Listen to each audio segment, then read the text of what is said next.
Let's see what's going on here. All right, checking out my technology. Looks like it's working. Hello, folks. Hi, Sam. Good to see you.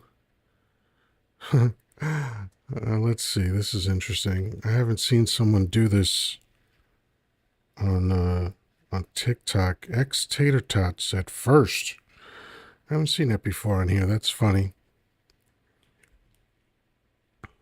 So welcome. Welcome. All right, let's see what we got goings on here. Well, tonight is November 1st, 2025, and this is Saturday, and it's just after 10 p.m. Where is it? Almost 10:05 p.m. Look at that. Did a very quiet AM show today, just barely over an hour, and no guests. No one came up on the panel this morning, which, I guess was bound to happen. Reminded me of my very first live shows where I couldn't have an audience. But those were only a half hour that I had to do in order to qualify to continue having live shows. So that was easy. An hour, yeah, it's not hard, but not as easy, obviously. Got to sit up there vamping. And not that I had to. I mean, I have enough hours in every month, but I figured I'll fill up the hour and then I'll get out of here. Dave from the Bronx is here. Mail is here. Barry. Mark Goldstein. Barbara, hello. Hello. Danny's here. What's up? Barry, thank you for the heart me. Danny, thank you for the heart me. Yeah, so we're going to get started in just a moment. First, I'm going to play a song, but for the folks that are here, go for that daily heart me up at the top. It's just one TikTok coin, and it's the best thing that you can do for any live creator when you are coming onto their show. It's the way to, essentially get the attention of the platform. So, it's a good thing to do. And then we got to get 1,000 likes just to essentially be recognized on the platform. And then 10,000 to kind of register and start getting added to the For You page and recommended, all that good stuff. It's a way to drive people in here. And you can also do what Barry did, and I know Danny's about to get to it, which is sharing the live, right? You want to put your finger gently on the screen, somewhere around my nose or my giant forehead, probably easier target right there, right? And your friends list will pop up.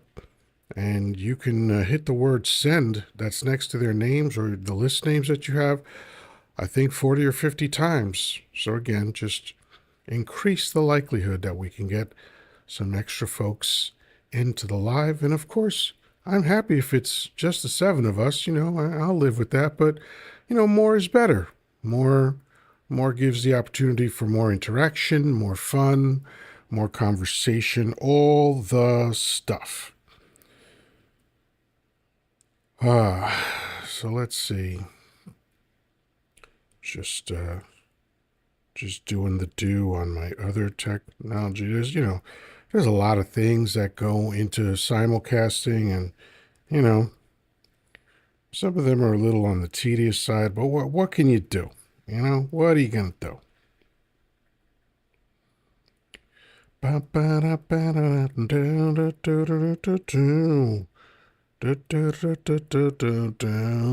right, we're over 1,000. Excellent. Thank you, folks. Appreciate it. We have 9 people in here, 7. All right. I'll wait another minute and then play the song. Oh, Lord. What a weird day. Couldn't get to sleep last night. So I barely had any sleep for my morning show. Then I had to try to catch up on sleep. after the morning show, and that always throws me off. And I'll keep my fingers crossed tonight. Hopefully, I'll fall asleep tonight. Get back on a normal cycle. Again, of course, these are first world problems, but hey, they are my problems, and I proudly proclaim them. All right, folks, let's get started with some music. This is a quiet giant in the grunge space. This song, I'm not even sure how to categorize it, but I know I like it. So here we go.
Nice. Let's double dip on Stone Temple Pilots.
Fuck yeah. God damn, I love that song. That's definitely my favorite STP song. But anyway, let's get the party started. Let's bring Danny up and anyone else who is so inspired to come up, please feel free to request. What's up, Danny? Hey, how you doing, my friend? I'm good. I'm good. You left me hanging on that last text, man. Yeah, well, I started to text it, then I got interrupted. But That anyway, happens. that that bracket slips off the table when I move the arm, Okay, so I got to figure out something underneath it. I have either you can rig it. That's one solution, or I can suggest to you a boom arm, which is like $25. That way you can Right, put it anywhere and angle it. I have one for my what they call a boom mic, the as you know shot GUN mic. Um, right, so and that works beautifully. Like when there's times when I make content, it's probably 1 out of 10 videos where I decide I don't want a mic in the shot. So I'll right, use the boom mic and keep it out of the shot and right. use my boom mic and it works beautifully. And you know Is that would that be the an easy one way that? to solve your problem. But if you could find a way to rig it, because it might just be sticking some cardboard under there so the ring holds on it. Right, right. So if you could do that, obviously do that. But if not, then the boom mic stand is the best way to go. Yeah, I haven't. Why don't you send me a picture or a link of it so Yeah, I know what you're I'll talking send you the about? link. I'll send you the link from the Okay. one that I bought. Okay. Yeah. Anyway, I just ordered another Trivial Pursuit game Oh yeah, which on one? eBay. It's Trivial Pursuit and it's a vintage one, but it's the All American edition. In other words, So strictly American questions about, oh, interesting. America. Okay. Oh, good. So So, we don't have to listen to the name of some fucking guy in France who did something in right, 1898. right. So hopefully that's what it is. But anyway, it says it's the All American edition. So, Okay. And so now, hey, it was 20 bucks. Do you have an idea of like the years that it spans? Uh, I'll have to research and get back to you on that. Yeah, because I like I ordered know it. if it's like the vintage one, it might end at around 1985 or so. That seems to I would be say probably we're probably in that like we have been in yeah. this one here, Okay. except for horror. A horror the other day was current. Right. Right. It was a current game. Well, it So spanned. I mean, there were questions from the 1920s. right, but I mean we had some Oh 2018, yeah. 2000. Yeah. Yeah. Yeah. So it was more current, but this one here's a vintage one. So I'm speculating 1985 and before. Okay. Cool. Well, that I should do okay in that. Yeah, and Why Sam too. we have another guest. Sam, what's up, man? Good to see you. Hey man, hey Danny, how you guys Hey, doing? how you doing? So you So said love my I guess Northwest band, like Pacific Northwest bands. yeah, Yeah, yeah, yeah, yeah. The grunge movement from the Pacific Northwest is something that I loved instantly. Most of the bands that came out of that time, like Soundgarden and Pearl Jam, Alice in Nirvana, Chains, STP, of Nirvana. course. I mean, just amazing, amazing. And Well, unfortunately, a lot of these people, like at least three of them that I could think of. Let's see, Kurt Cobain, yeah, uh, Chris Cornell, the guy from Alice in Chains, the Scott guy from Weiland STP. from Yeah, STP. Like they all left us way too early, man. yeah, yeah, and Pearl Jam's still going though. Pearl Jam's been rocking a long time. That album 10 is one of the albums that I think is a perfect album.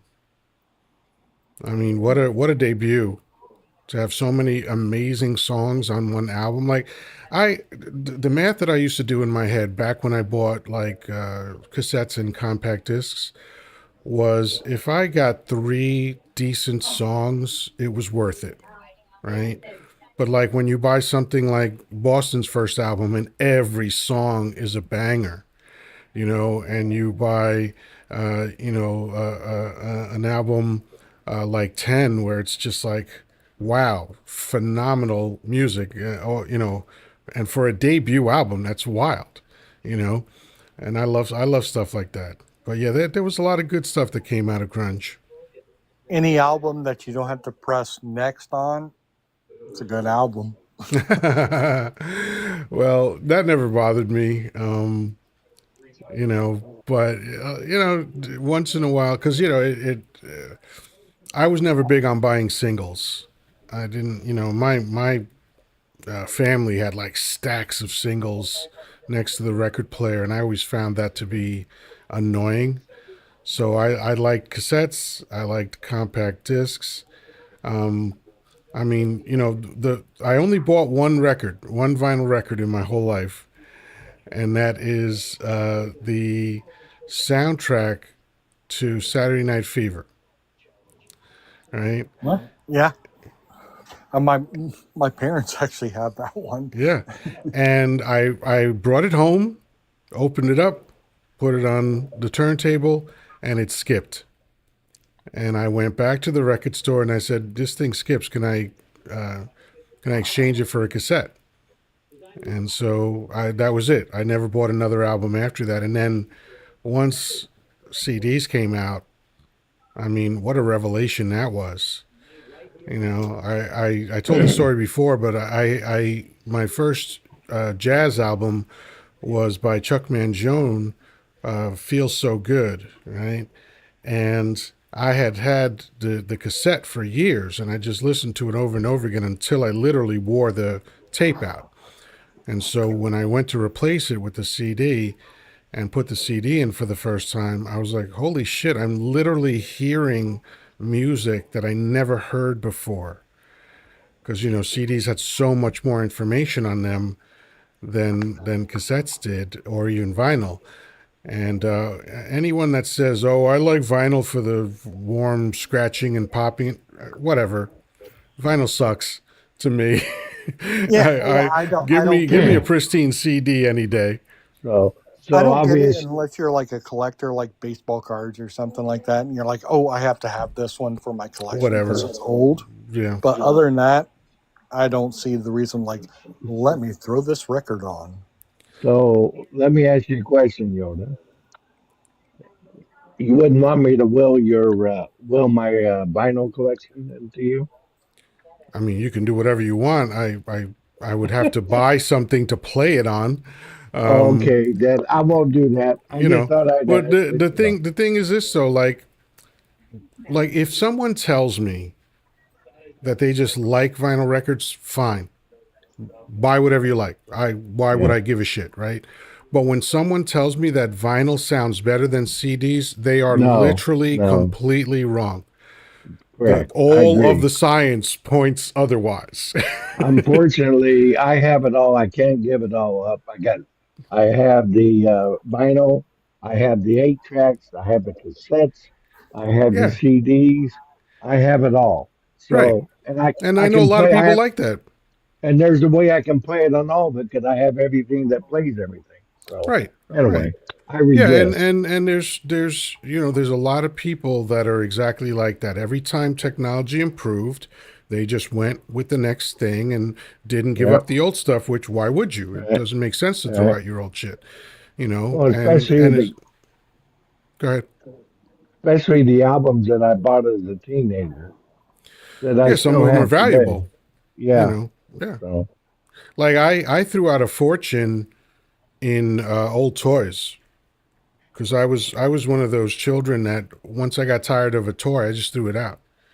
I right, didn't no, it never occurred to me or apparently anybody else around me to be like, oh no, save this stuff, it'll be valuable one day. But I had like, I had the robot from Lost in Space. I had all this right. shit that's now like people go crazy over, but I just don't give a shit about Yeah.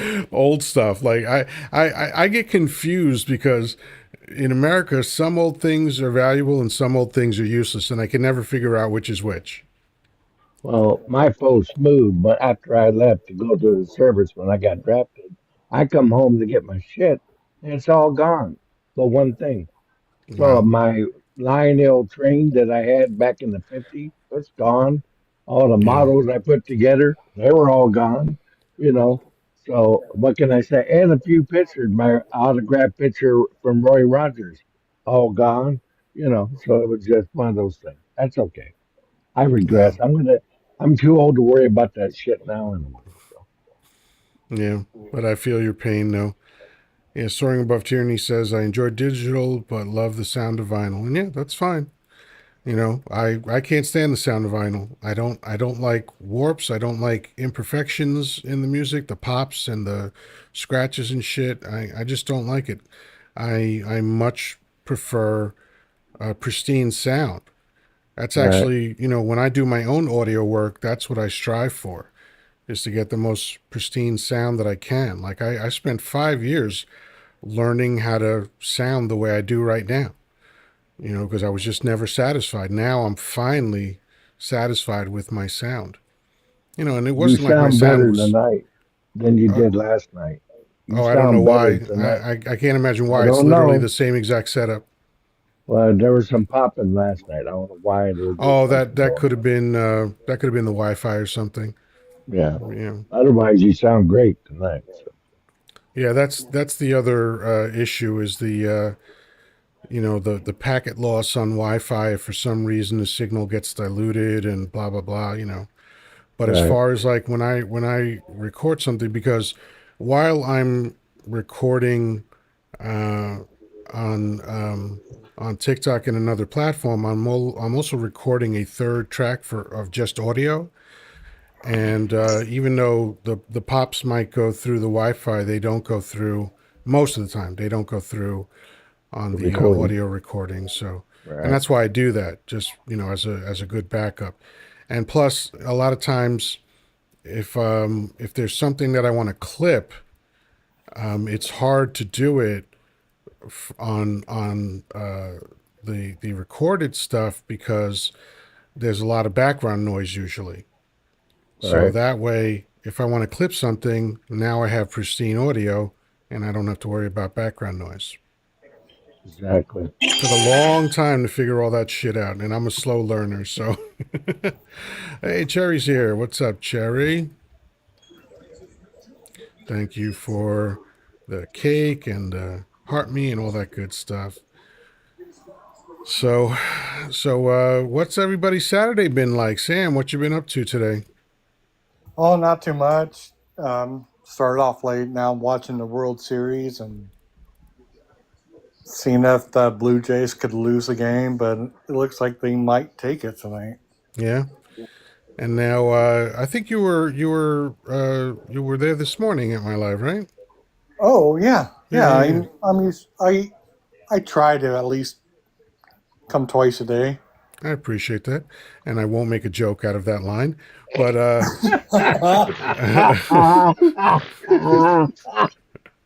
Hi-oh. That's hi. fair. And Sorry. just in time, it's Traffic Man. What's up, buddy? Yeah, Hey, it's speaking of after jokes, dark. I'm here. No, The Nice. Malacca is here. The Malacca. Nice. oh, good, Let's hope good. your Malacca Mobile holds up tonight. Yeah, we'll hope. We'll see. So, what was your Saturday like? Oh, played video games, cooked dinner, cleaned up around the house a little bit. My wife and kids put up the Christmas tree. Damn. um, but You put hey, up a listen. Christmas tree before No, no, no, Thanksgiving. no, no, no. I didn't put the tree up. No. I said They, your family put up the yeah, Christmas tree before yes. Thanksgiving. Wow. Yes, this is now becoming a new I tradition in know our Greeks family. are So, the top of the food chain in Christianity. oh no, no, no. This is the Romanian side. Oh, okay. But it is true, right? Yep. When you look at it's Greek Orthodox and then everybody else from there, right? I mean, that's the way we feel about things. Yeah. No, that's just objectively true. Like even at the sepulcher, the Greek Really? Yeah, Orthodox get it in is. first, and they have the biggest, wildest ceremony. All that fucking Yeah, using oil and Okay. butter to wash the fake Yes. Christ's feet and shit. Yes. Yes. I yeah, see. the Yeah. No, pecking no, you are order. correct. Yeah, Yes. Yeah. Yeah. yeah. Yeah. Okay. Okay. One of I these thought days, I thought you meant no. I thought he meant that the Greeks just feel like they're number one and they're the best. No, like it's That's just not in okay. terms of like the. Of course, none of it makes sense. It doesn't make sense Sure, to have a pecking sure. order in religion, but the Catholic religion does, and it just so happens that Greek Orthodox is at the top. Yes. You're the most hardcore Catholics. Yeah, you're gonna see that when you ever get to Greece one of these days. You'll see it in a Greek One of these church days. over there. Yeah, one of these days. Um, there is actually a ceremony that happens on, I forget what the two islands. They're anyways, during Easter, the midnight ceremony at midnight when we all say Christ is risen or Christos anesti.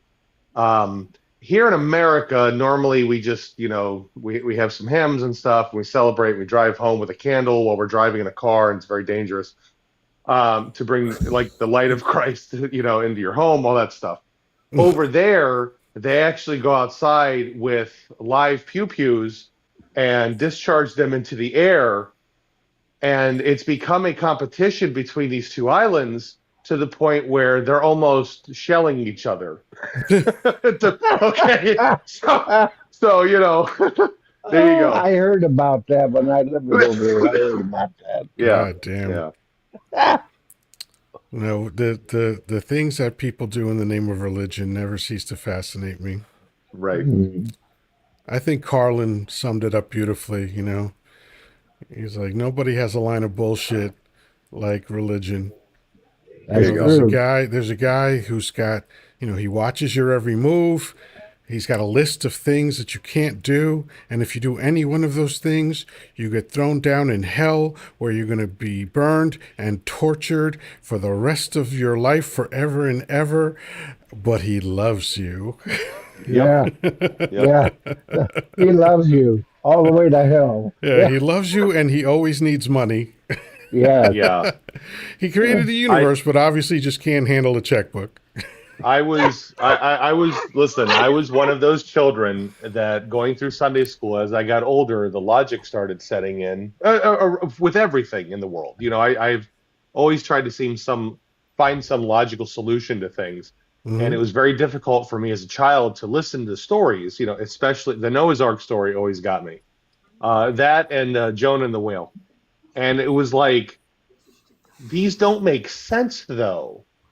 Yeah. And basically, my Sunday school teachers were just like, "Shut your Yeah. mouth." Yeah. My Sunday school teacher told my mother, please don't bring him back here anymore. We couldn't do that because we didn't have another Greek church to go to. But I mean, they did me a favor. My mother was too lazy to find another place. So I was done with that, which was great for me because I thought that shit was goofy. I was 10 years old and they couldn't answer my questions. Like, what the fuck, man? yeah, yeah, I can only imagine what you asked them. Yeah, But it was just they told me a story, and then I would ask them about the story because right, just like Traffic Man just said, it didn't make sense to me, and like because the thing of it is that the main difference between the mind of a child and the mind of an adult is that children take things literally, hmm, right? So when you tell them God is everywhere, He knows everything, then all right, that creates an impression. Just like when you tell children to draw a stranger, because of the way people describe strangers to them as dangerous and potentially hurtful, and they might take you away and things like that, children draw monsters. That's their association to strangers is a right, monster. That's why children keep getting kidnapped, is because they're looking for monsters, but the monsters look like everybody else, right, right? And so, you're telling me all this shit.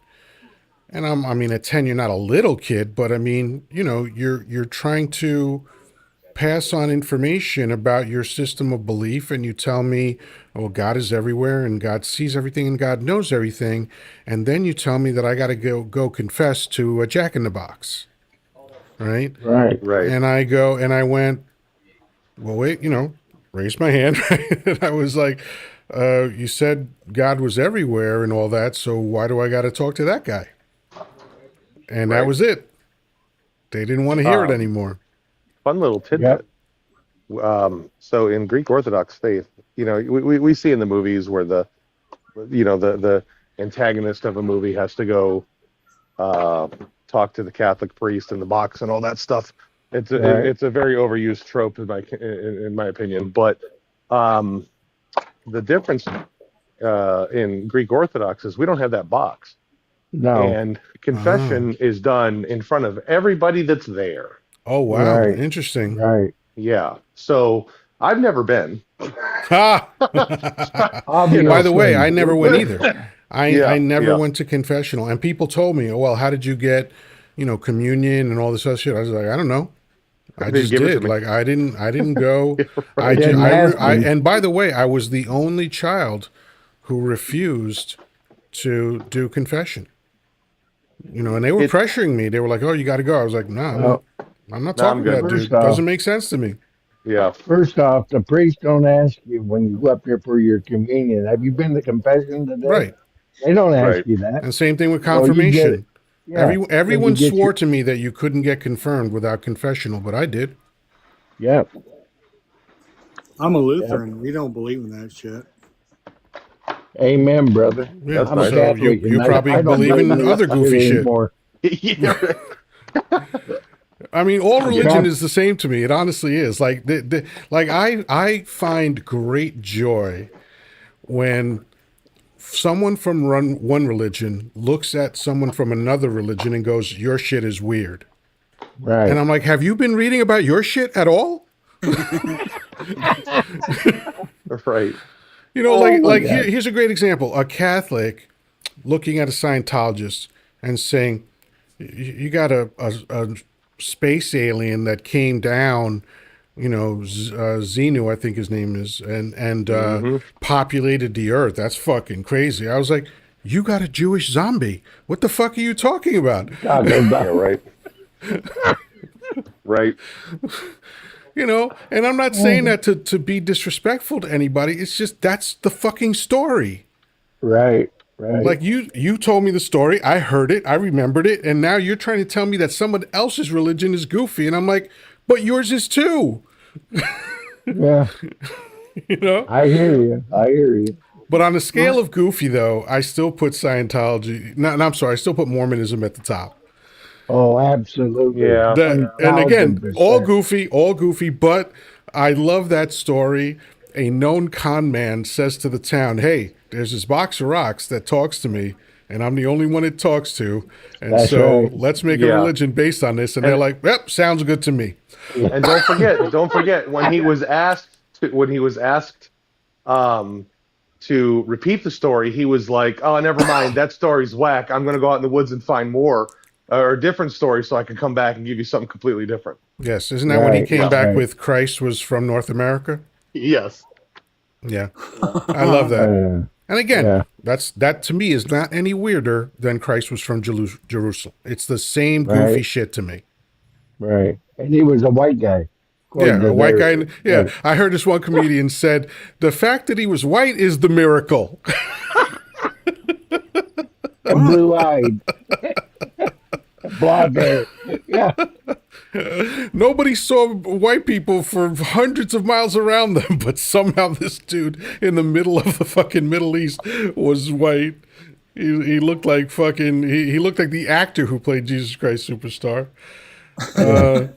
But as a matter of fact, the image of Christ that we have comes from one of the Borgias, because the Borgias were what Mario Puzo based The Godfather on, the Corleones. Okay, Right. the Borgias were a real family that were fucking gangster as all fucking get out, but a couple of their members became popes, right? Or at least one. And one, I don't know if this guy became a pope, but one of the Borg male children is the literal model for Jesus Christ. Wow. If anybody here has ever played uh, the earlier Assassin's Creed games, then you know who the Borgias are. Right. Oh, is that right? I didn't know that Yeah, was in that game. Yeah, they were the main protagonists for, I believe, 2 or 3 of the games. Oh, interesting. Yeah. Yeah, if you read about that family, man, they were fucking wild. Mm-hmm. You know, like, you know, this is a crime family, which is sort of what Godfather 3 was going for, because the Borgias infiltrated the religious hierarchy as well. And that's what, you know, Francis Ford Coppola was trying to portray in Godfather 3, but it's such a steaming piece of shit that it went nowhere. Right. Is that the that's the one that everybody says don't watch because the Yeah, it's no, just you okay. would do better to take a baseball bat and just slam it into your nuts over and over again Okay. rather than watch Oh, that oh, that's film. that's the one with the weird makeout scene in the kitchen, right? Yeah, with Okay. Sofia Coppola and Andy Garcia, which, by the way, is Okay. the part of the film that enrages my second ex-wife because she loves Andy Garcia, which, of course, who wouldn't, right? Sure. And like, you know, Sofia Coppola is a strange looking chick, especially when she was younger. She was a real weird looking chick, you know, and of course, can't act for shit. She's an okay director, but she's a terrible actress. And there she was, just acting like a piece of wood in front of Andy Garcia, who's like acting circles around everybody in the film. And you know, it just added to the shittiness of the film. Perfect. Okay. Yeah, I mean, look, it's one of those things where I don't blame anybody for watching it, because the way people like me talk about it, I could understand their curiosity to see just how bad this thing gets. But you're gonna hate yourself at the end of it. Okay. Well, at least you can say you watched it, so it's Yeah, over with then. Then you I don't have to wish worry I about couldn't have said it. As a matter of fact, the one guy that got it right was the guy in the theater that I worked for, Sunrise Cinemas, when that film, I think it was opening night in 1993 when it came out. Someone took a hot round in the theater. I don't know what the altercation was about, but after that, that theater had metal detectors on it. But he's the only one that I think reacted appropriately to that film. it. He's just like, "Oh my God, Katow!" This is Jeez. terrible. Fuck this. Watch. Yeah, Yeah. let me plant one in your thigh. But yeah, that was the theater I worked in, and it's funny because this is, I just remembered this. I haven't thought about this in a long fucking time. But shortly after I went to see a film there, someone was like, "Why would you go to a theater that has metal detectors?" And I was like, "You mean why would I go to the safest theater on Long Island? Yeah. Right. Why would you go to a theater that doesn't have metal detectors?" Right. Especially nowadays. Anytime, man. I mean, this is 93, you know? Yeah, that's true. Yeah. But hey, shit, I mean, look, in on 42nd Street there's a big AMC theater, 3 floors, right? Is that the one And that's near Times Square? it's in Times Square, yeah, yeah. Yeah, 42nd and like I think it's between 8th and 9th, like the heart of Times Square. And that's also where all the adult theaters used to be and stuff before Disney fucking ruined everything. But that that theater had incidents all the time with weapons being discharged. So it's like, oh, you're willing to go there, but you're not willing to go to the theater that has metal detectors. To explain how that seems logical to you. Right. And that AMC theater is pretty cool and shit, but fuck it. Why risk it? Right. It's funny how people say shit. I just posted about this today, actually. People say shit sometimes, and had they spent maybe 5 more seconds thinking about it, they would have understood how dumb the shit was And not say it at all. and not say it, right? Like, look, Right. this happens to me all the time. Oh, I'll me come, too. a thought comes into my head, and then I roll it around and go, oh, no, that's just fucking dumb. What are let go of that. you Well, know? I have the problem. I'll go ahead and say it, and then it's too late. But at least you catch it, right? Yeah, I Like, know. I know. imagine these MAGA hats now. that these people, and this is what I posted about earlier, these are the people that didn't want to wear a mask during a global pandemic. And Right. yet they're now saying people on food stamps shouldn't be able to buy junk food with their food stamps. And they're okay with ICE agents wearing masks. Of So, course. hey, so, But again, all they had to do is just right after they got that thought in their head, ask a very crucial question. Is this dumb? right, right, Because if they had thought about it, they would have realized how dumb they fucking sound. Like, I think that the average MAGA hat has the fucking memory of a goldfish. Like they don't remember all the shit that they said, so that's why it's so easy for them to contradict themselves all the time.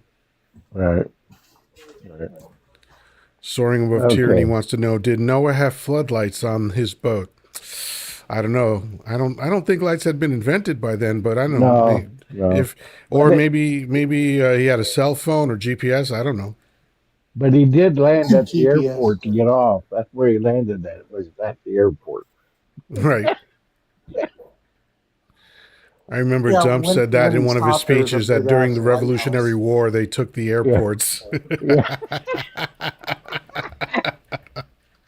I'm sorry, Sam. What were we saying? I said when Noah stopped, it's because he saw a big ass lighthouse. Yeah. Right. Hey, Space. What's going on? Yeah, Joe Rogan is he comes to my mind because we're talking about Noah's Ark. Just the other day, Rogan was talking to somebody about Christianity and like sounding like a zealot. Like, oh, these atheists are supposedly intelligent, but like blah blah blah. And I'm like, dude, I saw your comedy special in I think 2006, which was the first Netflix comedy special ever. And Right. he made fun of the Bible in that comedy special. And I'm like, what, 19 years later, you don't remember that shit, Joe? I do. I remember Right. what you had to say about the Bible and how goofy it was. And now you're sitting here saying, oh, a lot can be gleaned from that book. Really? What, like how to manage slaves? Because Yeah. they took great pains to fucking explain that shit. And by the way, part of managing slaves, and this is in the Bible, you can read it, is essentially how to trick them into staying past the point where they could be freed. Hmm. I mean, that was I don't want to say real issue, because it's, for me, it's not an issue, but I mean, that was a real issue for people back in the day. So, is it my understanding? Wasn't there a few years ago there was a man that was actually some billionaire was building a exact replica of Noah's Ark here in the United Oh, I think States? yeah, it's yeah, already been built. Yes. yeah. Yeah, that's what I'm saying. It's in So, where is Kentucky. this at? Where is this? Kentucky. Oh, that one. Yeah, yeah, Kentucky? yeah. Yes. Ken Ham. Ken Ham is And the, I don't yeah. think I'm making this up, but didn't a flood ruin it? A flood did do well over a couple $1 million of damage. Yes, that I is love correct. that. You can't make that The shit up. carpenter sucked on that one. Yeah, It's like the Noah's Ark experience or something like that is what they call it. yeah. The Ark Yeah. experience. Yeah, yeah. Um, Holy shit. he and his band of merry men got together and actually tricked the local community that this falls to the county, and they got I forget what it is, 10, 20 year. It's a very long tax abatement kind of a thing where Oh, they don't have tax to pay break. taxes. Yeah. Yeah, Yeah, yeah, they don't have to pay Right. any local taxes for yeah. Because X that's amount what of happens years. with wealthy people. That's then Well, and wealthy Yeah. people have been pulling that con game forever. That's how a lot of these sports franchises trick uh-huh. cities into spending all this outrageous money on stadiums that the city never gets back. Well, Right. see, it's funny you say that because the argument here was, this is going to be like the Mecca in the United States, that all Christians are going to want to come So, here to visit, and you're going to have so much of an explosion in your economy that what we don't pay in taxes today, Right. you're going to get back tomorrow. And And and they've you been know why people failing. would believe that story? Because once you convince people of the invisible man in the sky story, you can convince them of any story. Right. Yep. well, there was an actual theme park in Orlando called the Holy Land Experience. Yep. They figured that everyone was going to go to Orlando to go to the theme park, so why not build one of these? You want to know what it's doing right now? It's abandoned. Yeah. Sure. I was going to say the Holy Roller Coaster. Yes. Uh, think of some other names here. Oh Uh, my God. Like they would have like kind of like if you like went to SeaWorld to see Shamu, mhm. they'd have like an experience where you get to see Christ like get put on a cross. Walk on water. Oh, that's Well, Oh, see, what amazing. the? I'm glad you brought that up. They'd throw fish at them. The thing is that the walking on water thing is not special. As far as Who else walked on water at the same time Christ did? I do not know. Peter. People forget that part of the story. Peter was walking next to Christ on water at the same time. I mean, it would be very easy for me to forget that because I haven't actually like read the Bible in probably 25 years. But Yeah. that's very interesting. And by the And it way, doesn't surprise me. the whole Lazarus thing, raising people from the dead arose every year according to the Bible. Well, I mean, that's why you time it 3 days beforehand. I guess that's Hmm. part of my Easter joke. I have one Easter joke that I tell every year, right around Easter. I might tell it tonight. I don't know, but it's one of my favorite. I think it's my favorite joke ever. Okay, I There's do a couple know. of let's hear jokes. it. There's a couple of jokes that I like. Well, here's my other favorite joke. Guy's driving by a farm and he notices a three-legged pig in the yard. And you know what? I'm going to mute everyone to just get rid of this feedback while I tell this story. So he stops his car because he's like, three-legged pig. What the fuck is that about? So he goes to the farmer's house, knocks on the door. Guy opens up the door, says, "Yeah, can I help you?" He says, "Oh man, I'm sorry to bother you, but I'm so curious. I was driving by your farm and I saw in the yard that you had a three-legged pig. How'd that happen? What's the story there?" And the guy goes, "Oh, that's a special pig. One night, while my family was sleeping, my house caught fire. And that pig, he knocked down his barn door, used his nose to open the gate, and he kicked down my front door, ran upstairs and woke me up, and I got my family out in time. We are alive because of that pig. That is one special pig." And the guy goes, "Wow, that's the most amazing story I've ever heard." He goes, "But that doesn't explain why he has three legs." And the farmer says, "Well, a pig that special, you don't eat all at once." Nice. So there you go. So that's my other favorite joke. What'd you think of that one, Grandpa? Did you like that joke? How about you, Sam? Has anyone I heard was that joke laughing my before? ass off. I I have not heard that couldn't one. even No. hear it. That's I was laughing. Oh my God. a great joke, right? It Nobody ever is. sees that punchline coming. So my Easter joke, I'll leave the mics open. Who cares? But my Easter joke is three guys perish in a car crash. And I used to do this with Asian accents, but I want to be racially sensitive, so I won't do that. But God at the pearly gates says, hey, listen, in order to get into heaven, you have to answer one question correctly. And all three men say, okay, we're ready, right? Like Judy, ready. And God says, okay, what is the meaning of Easter? And the first guy goes, isn't Easter when like the fat guy dressed in red like brings presents for everybody? Guy goes, no, sorry, you can't get in.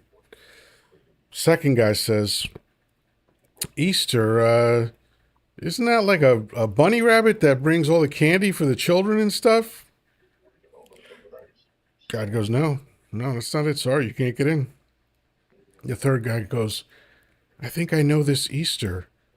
Isn't it like the most serious Catholic holiday where Jesus Christ gets crucified, perishes on the cross, gets taken down, gets put in a cave, big rock pushed in front of the cave, and then 3 days later, he comes back to life, moves the rock from in front of the cave, runs out of the cave, sees a shadow, and runs back inside.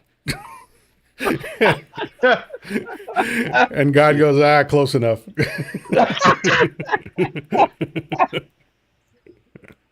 That's my Easter joke. Yeah. And people who love Easter hate that joke. Oh, I'm sure.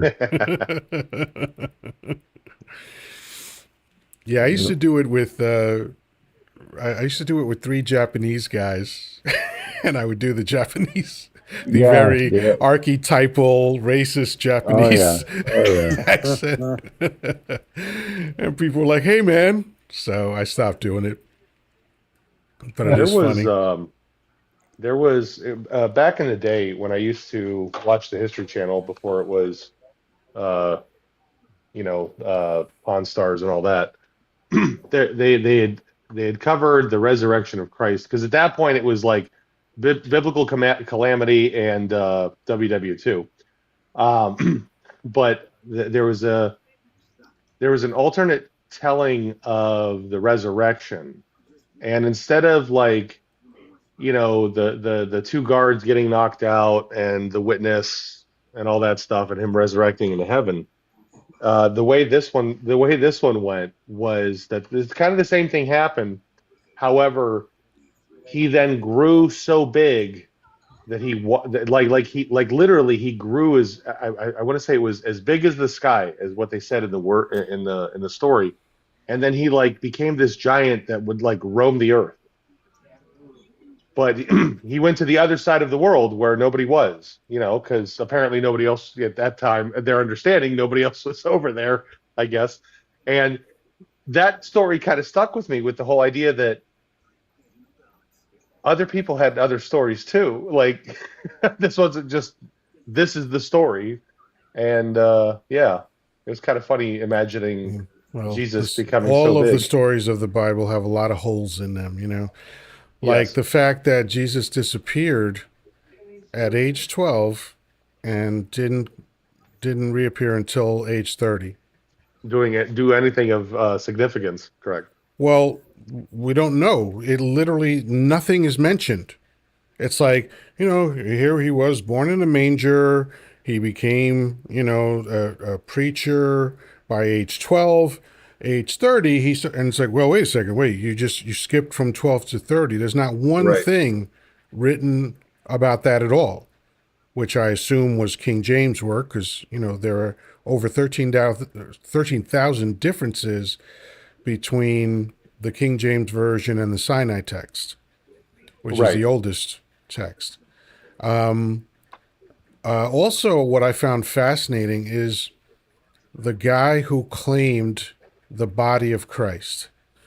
Because you would think that whoever was powerful enough to do that, because you had these two factions, right? You had the elders of the Jews and all of that politics, and you had the Romans, all of that politics, And Joseph of Arimathea came in and claimed the body of Christ.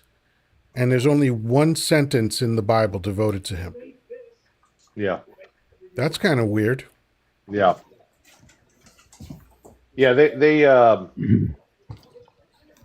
There's a theory that the final resting place is actually in. Oh wait, hold on. I might be getting my stories mixed up. Hold on. I have a better theory. Go ahead. It's all imagination, man. Yeah, that too. There's no need to rack your head about it. It's all made up. I It mean, all depends what Bible you're reading. Everyone has their own version of what happened. but the thing is that the only thing that the Bible can tell you is what's in the Bible, right? But when you look at cultures that existed at that time, none of them report a flood, Right, right? None of them, there were no contemporary historians that talked about Jesus Christ. And the right. one that people bring up over all the time is Josephus, right? And he wasn't even born when Christ was alive, and then he didn't even write about Christ until 60 years later. After, Right. yeah, Right. yep. That's not contemporary. It's like, because I always use that word. Tell me any contemporary historian that wrote about him. And they make excuses. Oh, they didn't keep records like that. Yeah, they did. Actually, the Romans were legendary for their meticulous record keeping. Yeah. And they didn't have any record of it, you know?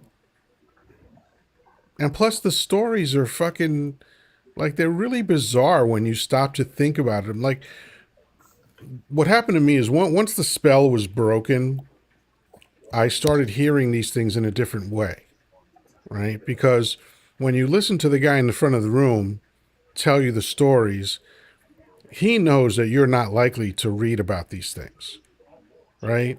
And if for anyone that does go to church regularly, isn't it interesting that they tell you the same stories over and over again, and there's tons of other stories that they never touch in the Yeah. Bible? Right. Like they never tell you about the group of teenagers that were making fun of a bald dude, and God sent a she bear to murder the teenagers. I was going to bring that up. Yeah. Because that's a horrifying story, right? Like, why don't they talk about that? Why don't they really break down the events of the other stories that they tell, like the story of Job, right? I remember I don't know, I guess I was in my 20s or 30s as I'm reading the story of Job, and everyone references Job, and it's supposed to be a story of God's love. And then I go, which part of this is supposed to be about God's love? Like, he took a bet from the devil. The devil said, I bet you I could turn your most faithful worshiper against you. And God said, let me look around. Oh, that motherfucker Job, he loves me. Fuck him up. Go ahead, do your worst. Hmm. But he loves Right? you. Yeah. And he said, look, the only thing you can't do is take his life, but like you could fuck everything else that he has up as much as you want.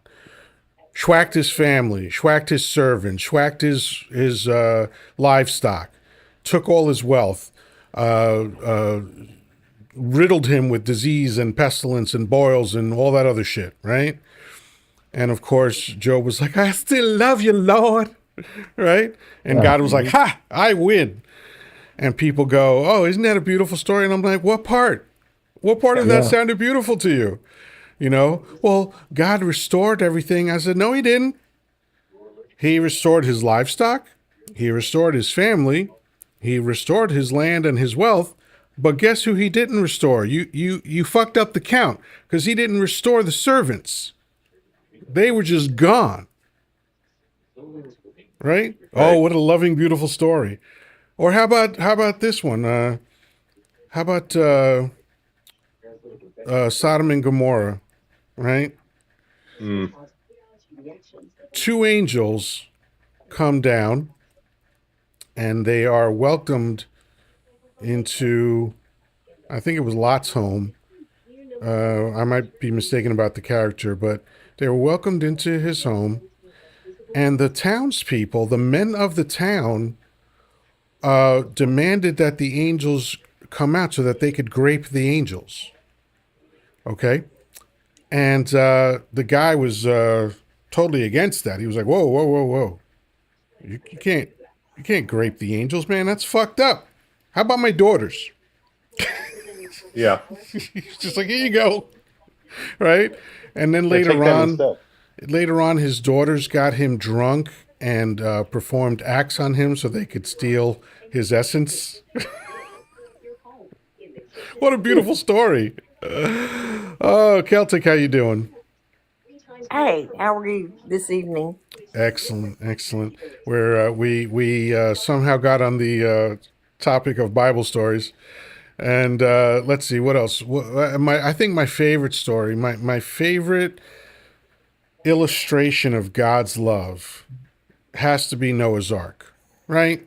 Come on, that's a beautiful story, right? Family of 8 builds a boat, magically gets every animal on Earth, every insect on Earth, whatever. Forget. Let's not even talk about insects. Just all the animals. Magically gets all the animals on Earth. Somehow those animals survive for 40 days, even though they generally ate each other.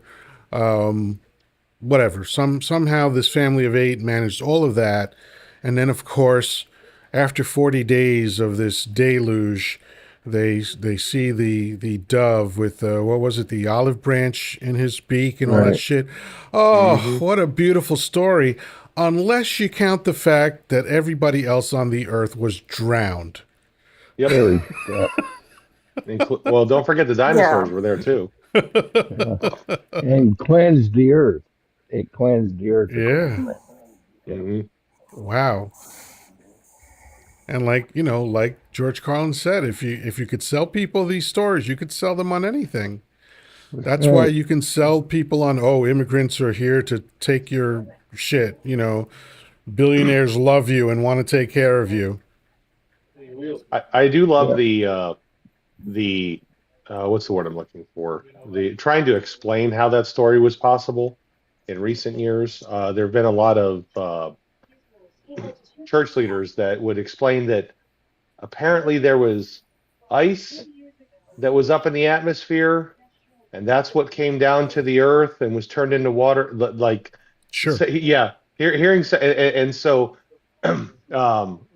or it was that, and then you try to like mathematically figure out all of these hundreds of thousands of pounds of ice crashing into the earth, what that would have done to the earth itself and the life on earth, and that was impossible. Then there's the story that there was a layer of ice actually under the dirt So if I that was understand what brought you're up. saying is that religious people were trying to use science to explain their religion, Very much so, and mm. failed miserably. As it has to. Right? Yeah, How could it yeah, not? yeah. It's to me, it's one of those things where it's like, have your stories. That's fine. Don't try to scientifically explain them. Well, let's go. Because Let's go that just back to doesn't Easter. work. Let's tackle Easter for a second because that's a big one, right? That's the biggest Hmm. story that they have, and you know that charming part where the angel of Death comes around and slaughters the firstborn males of not only the pharaohs but the cows and shit. Hmm. Right? I don't know why they had to go, but all right, they had to go too. Isn't that a beautiful holiday to celebrate? Oh, let's celebrate the slaughter of children. Spectacular, right? But Unless you put the lamb blood on your door. Don't yeah, forget yeah. that. So here's where the story gets interesting, right? These people supposedly, possibly millions of them, based on some estimates, go out into the desert and wander for what was it, 30 or 40 years, something like that. Yeah, 40 years. 40 Now, years. here's what I'd like to know. Where's the evidence for any of that? Where's the archaeological evidence for, I mean, the lowest estimate I heard was that it was 200,000 people, so let's be conservative and go with that. 200,000 people for 40 years. I don't know much about that, but I can tell you what had to have happened during that time. They would have had to have eaten stuff, right? Mhm. And once that means cutting down shrubs and trees and slaughtering livestock and all that stuff. Well, all of that leaves evidence. And after you eat, we all have to poop, right? That leaves evidence, right? And some people pass away in that 40-year period, and some people are born. Both of those things leave evidence, don't they? Where is all that? Where is all that evidence? Well, not to mention the quote unquote maps I've seen of the possible places that they wandered in the desert. I mean, for 40 years, holy shit, how didn't you find anything? You know what I mean? Didn't just happenstance to come across some sort of civilization in that time? Because I mean, the area that they marched around allegedly for 40 years ain't that big. It really isn't. Now, they didn't have Yeah, GPS, they so. could have linked hands and made it. I Right. mean, yeah, exactly. Like what they do, walk in a circle for 40 years. It's Well, like, actually, God. Probably. actually, in the desert, Probably. that's what happens because one leg is more dominant than the other as far as strength. You do wind up walking in circles when you Sure. have no markers, because that's the deadliest aspect of the desert, aside from the extreme heat, the extreme cold, and all these critters that want to end your life. Right. Is Right. is that there's no markers. There's no, like, when you're in your town, there's things that you can orient yourself to. You have, oh, there's the big oak tree that we see every time we're driving toward our block, or there's that insurance company, and there's that car dealership, and all that. You have landmarks. You have things. There's none of that in the desert. So Right. yeah, they might have wandered around in circles, but again, 40 years, kind of unlikely. But Yeah. again, where is the even if they stayed in one spot, where is the evidence for it? Yeah. There's no anthropological evidence Look whatsoever. at the bones. Yeah. Come on, Traffic Man. That's a Python reference. I'm sorry. Damn it. Come on, Oh, man. Boo. You really let me down. Don't you remember the killer rabbit? When Yes. he's the Okay. knight is telling them, oh, he's Look a at the creature so bones. Yeah. foul. He'll rip the bones from your body. He jumps and he's got these teeth, and look at the bones. it's a mere flesh wound. It's a flesh wound. Yeah, 'tis but a flesh wound. Bring Bring out your Brother dead, Maynard but with I'm the not dead holy yet. hand grenade. Of Antioch. Mm-hmm. There is a church in Czechoslovakia, or what used to be Czechoslovakia, that is made out of bones. Did you? I just saw Wow. a thing Yeah. about that. A whole church? You've heard Yeah. of it? Ew. It's yes. They've designed, especially during the Black Plague. So many people were dying. They'd dig up the old bones and I guess just throw them around and bury the other people. And and this church in Eastern Europe, they've got like a crucifix made out of bones, a chalice made out of bones. I would, that's macabre, but I would like to go see that. I definitely wouldn't. But I get it. I get the fascination of that. But yeah, I mean, ring I'll around the pass. rosy, ashes, ashes, we all fall down. That was a crazy time in the world. Mm-hmm. This is brought to you by the same people that used to shove rocks in people's mouths and bury them, so they wouldn't, come back and suck the blood out of you. Oh, okay. Well, listen, you Uh, can't be too careful. I guess not. Listen, it was only 500 years ago. I remember I got curious during the lockdown, and I was like, because I had read all about the Spanish plague, in 1918, years and years ago, and that's why as soon as this came up, I was like, man, this sounds exactly like the bird flu, the Spanish bird flu, and I remember thinking, oh, what was going on in 1520? I was like, let me go back 500 years. And luckily, Wikipedia has all that. Like, they, and history.com has a lot of good articles too. And like, they were literally, doctors were literally drilling holes in people's heads Hmm. to help alleviate the humors, you know. Yep. So, and what's interesting is that we look at that now, 500 years later, and go, my God, that was savage. Guess what they're going to be saying 500 years from now about us? Yep. Yep. Same Yeah, shit. really. They're Well, I going to mean, They still some believe some that during the historian is going to Civil go, War. wait a second, they got mad at skin tone. yeah, yeah. There's that famous quote from Star Trek 4, where Dr. McCoy ends up in the, trying to get Chekhov, and he's screaming at the doctor from the past because he's like, "My God, man, drilling holes in somebody's head isn't going to relieve the pressure. That what we might as well go back to the Middle Ages, right? And I mean, that's obviously that's science fiction, but at this point, but I mean, that's how we are to the 1500s. Holy crap. That was Chekhov. He was getting ready to drill on Yeah, Chekhov. Yep. yeah. And then he gave that lady. Remember, at the beginning, he gave that lady that pill, who was on Oh yeah. dialysis. The and dialysis. Yeah. then as they're running out, she's like, "I grew a new Then all of a kidney." sudden, that's right. Yes.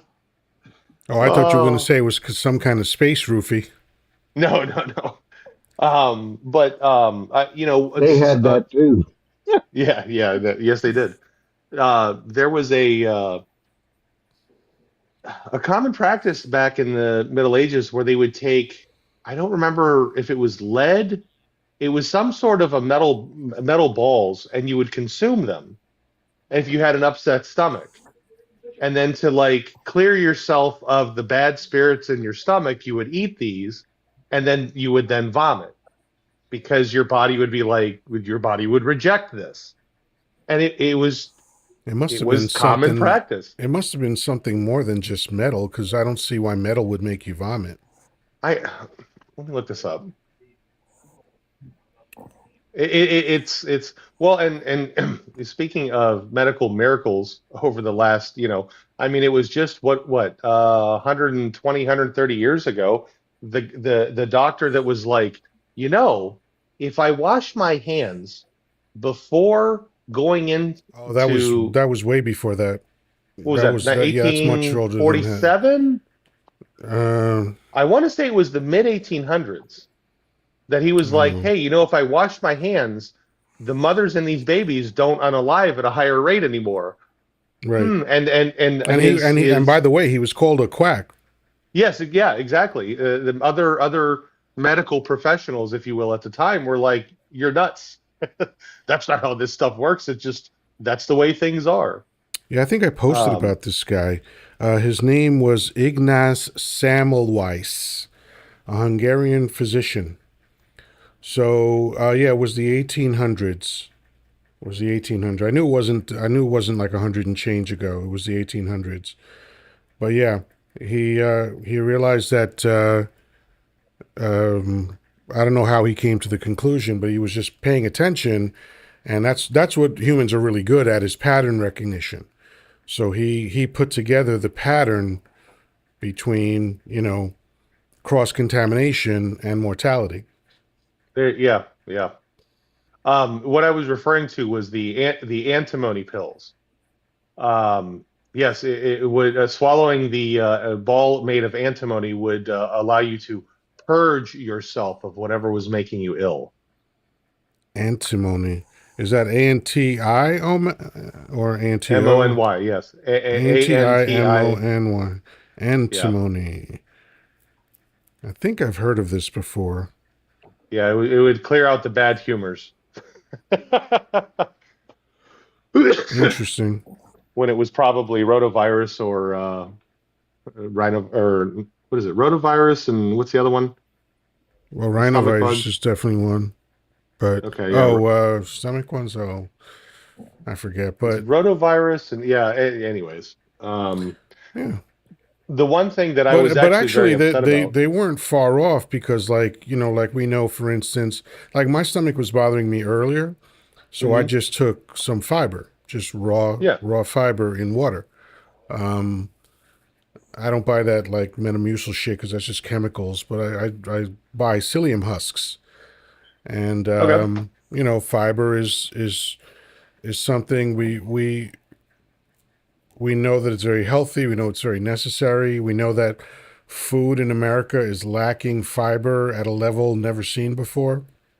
Extremely. Yep. Yeah. I mean, and nutrients too, but people have far less fiber in their diet than they used to because of Hmm. so much processed food, you know. Like I think right now you have to supplement. I don't think unless you're wealthy enough to get the best food available and fresh all the time, I think you have to supplement. There's Yeah. no way around it. Yeah. I know that in So my did that lifetime. make you feel better? Oh, 100%. Yeah. There you go. Yeah. And I don't know what it was. I ate some cucumbers with some hummus and some olive oil, and which I usually love to do. It's a great snack that I enjoy. And the cucumbers tasted a little bit bitter, so Mm. maybe there was something going on there. And then immediately my stomach started bugging me, so I was like, "All right, let me take some psyllium," and it calmed it right down.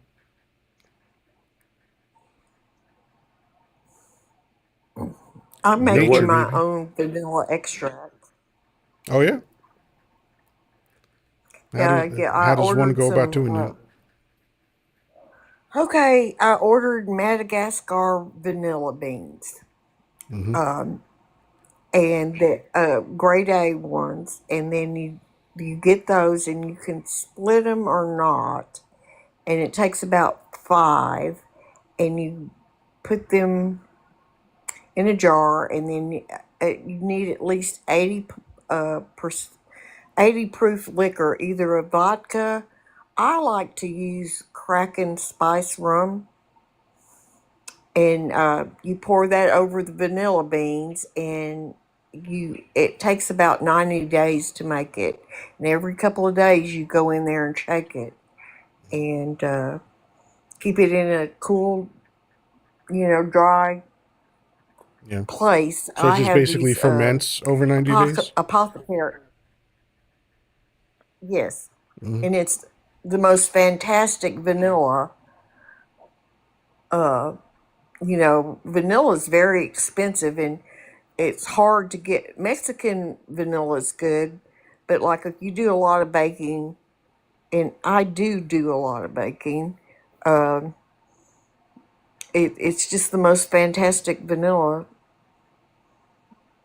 especially like Excellent. sugar cookies, which you're not going to eat sugar cookies because that's sugar and Oh, butter, and that's not. you are sadly mistaken about that. How do you think you become a fat vegetarian? Is that you eat shit once in a while?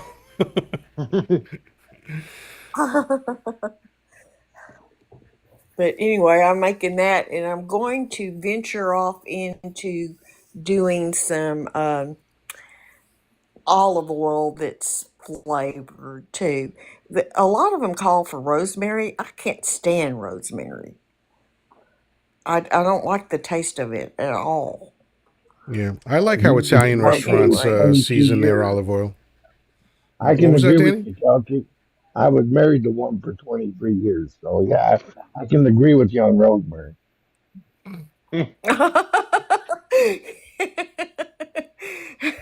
you got where you couldn't stand rosemary either. Too bitter. Yeah, well, better. It lives down the road from me, too. That Yeah, even makes it worse, you yeah, know. There you go. Yeah.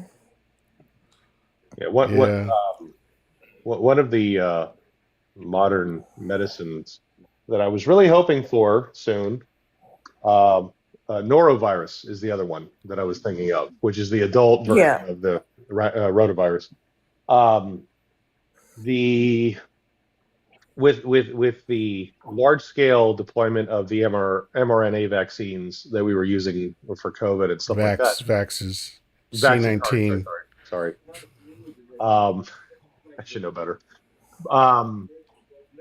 There was some development into a product for norovirus, and unfortunately, a lot of that has stopped recently because of I mean, who reasons. needs medical research? Yeah, I mean, just Yeah, who needs science? get sick and vomit and poop yourself for 3 days. You'll be fine. Or you could just take this shot in the arm and not have to deal with it. I mean, you know The what really war on fascinates science me is is someone on social media saying they don't believe in science. I'm like, you're using science right now to make that You're comment. literally doing You it. Yeah. fucking dumbass. Jesus Christ. Yeah. I haven't heard the word apothecary the apothecary in a brain. long time. Isn't that comes from Hamlet? Not Hamlet. Romeo and Juliet. Romeo and Juliet. Okay. That's where Romeo got the mixture that ended him. Ah, the drink. Yes. Yeah, it was from the apothecary. From an apothecary. Yeah, yeah. I was about to look something up. Apothecary jars are fantastic. They come in all different sizes and shape. Well, and that they used in apothecary shops. Uh, I Mine are not antique though. And they've got stoppers that go in them, and then things that clamp down to keep the air and everything Hmm. out of them. They're cute as they can be. If you think jars are cute. Well, no, I mean we're men, so no. Yeah. There you go. Yep. I'm sorry. It's okay. I speak fluent woman, so I understand. But yeah, my were we married at the time? I think so. My second ex-wife and my now ex-mother-in-law convinced me to go to see the Rockettes.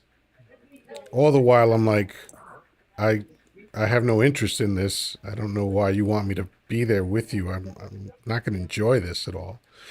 But whatever. If it's that important to you, I'll go.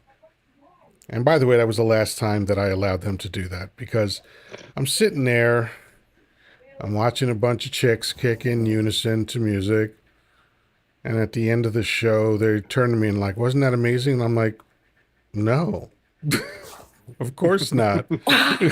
It's exactly what I thought it would be.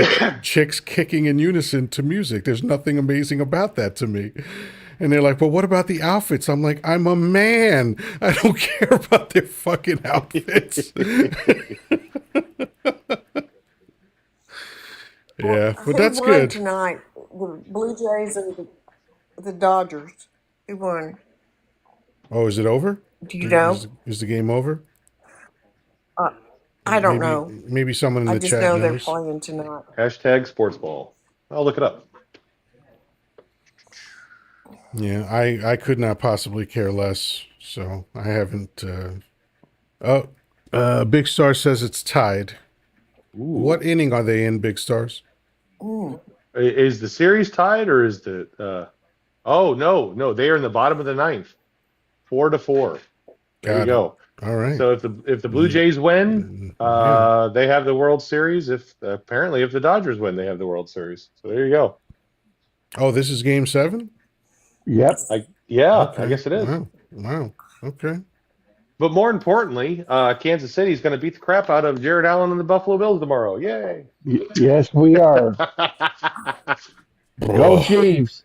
Yeah, Ugh. you're just like, Yeah. oh, I'm getting that indigestion again. Duh.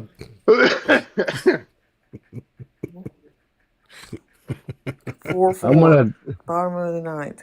My little brother don't like football, so we might as well drop that one. It's not that I don't like it. I don't care about it.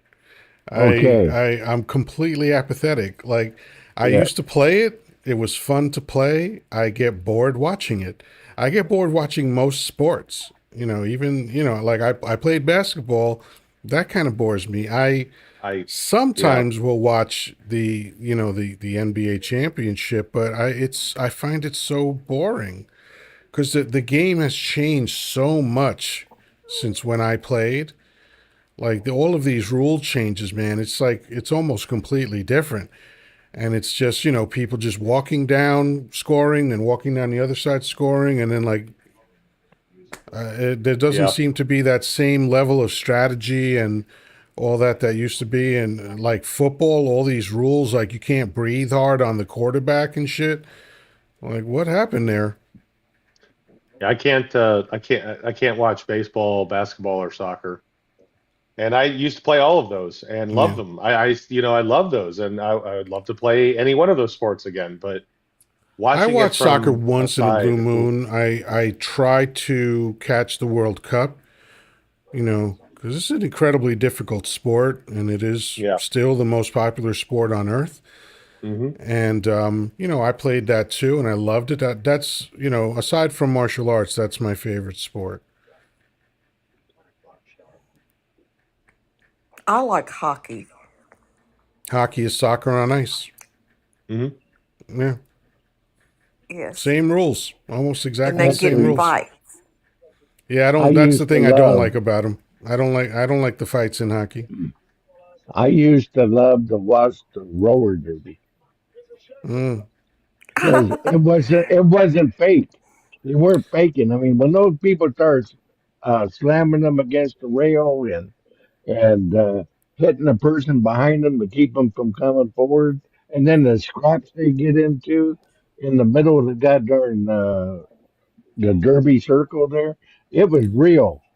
It Now, wasn't did you that fake watch? Did you wrestling watch like the male? WWE.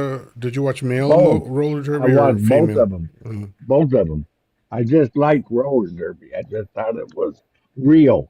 It wasn't fake. There was nothing fake about it. It wasn't rigged. Did you ever watch the film Rollerball with James Caan? Yes. Yes.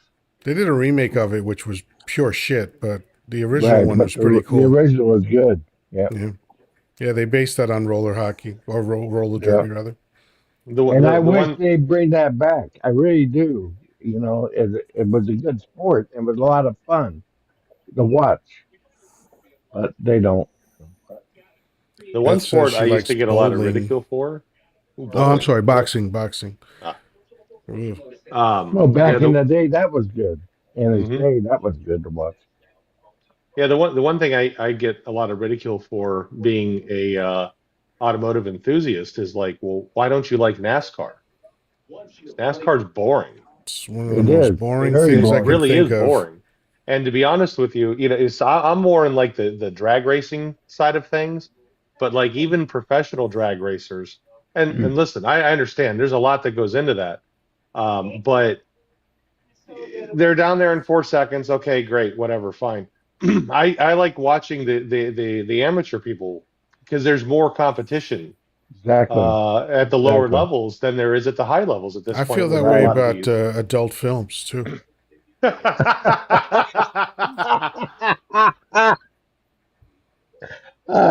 My not a God. bad assessment. I'm not going to Okay. take anything away from that. They That's seem to put true. their heart That's into it. true. They're Yeah, really going for it. exactly. Actually, what They, I like about the old days was the Circle 8 racing, where they do the Circle oh 8 on yeah, the dirt track Circle 8 racing. That was Well, awesome. yeah. yeah, I definitely don't like boxing at all. Um, I mean, the object of the sport is to hurt another person. That to me is a reflection of this society and part of what's wrong with it.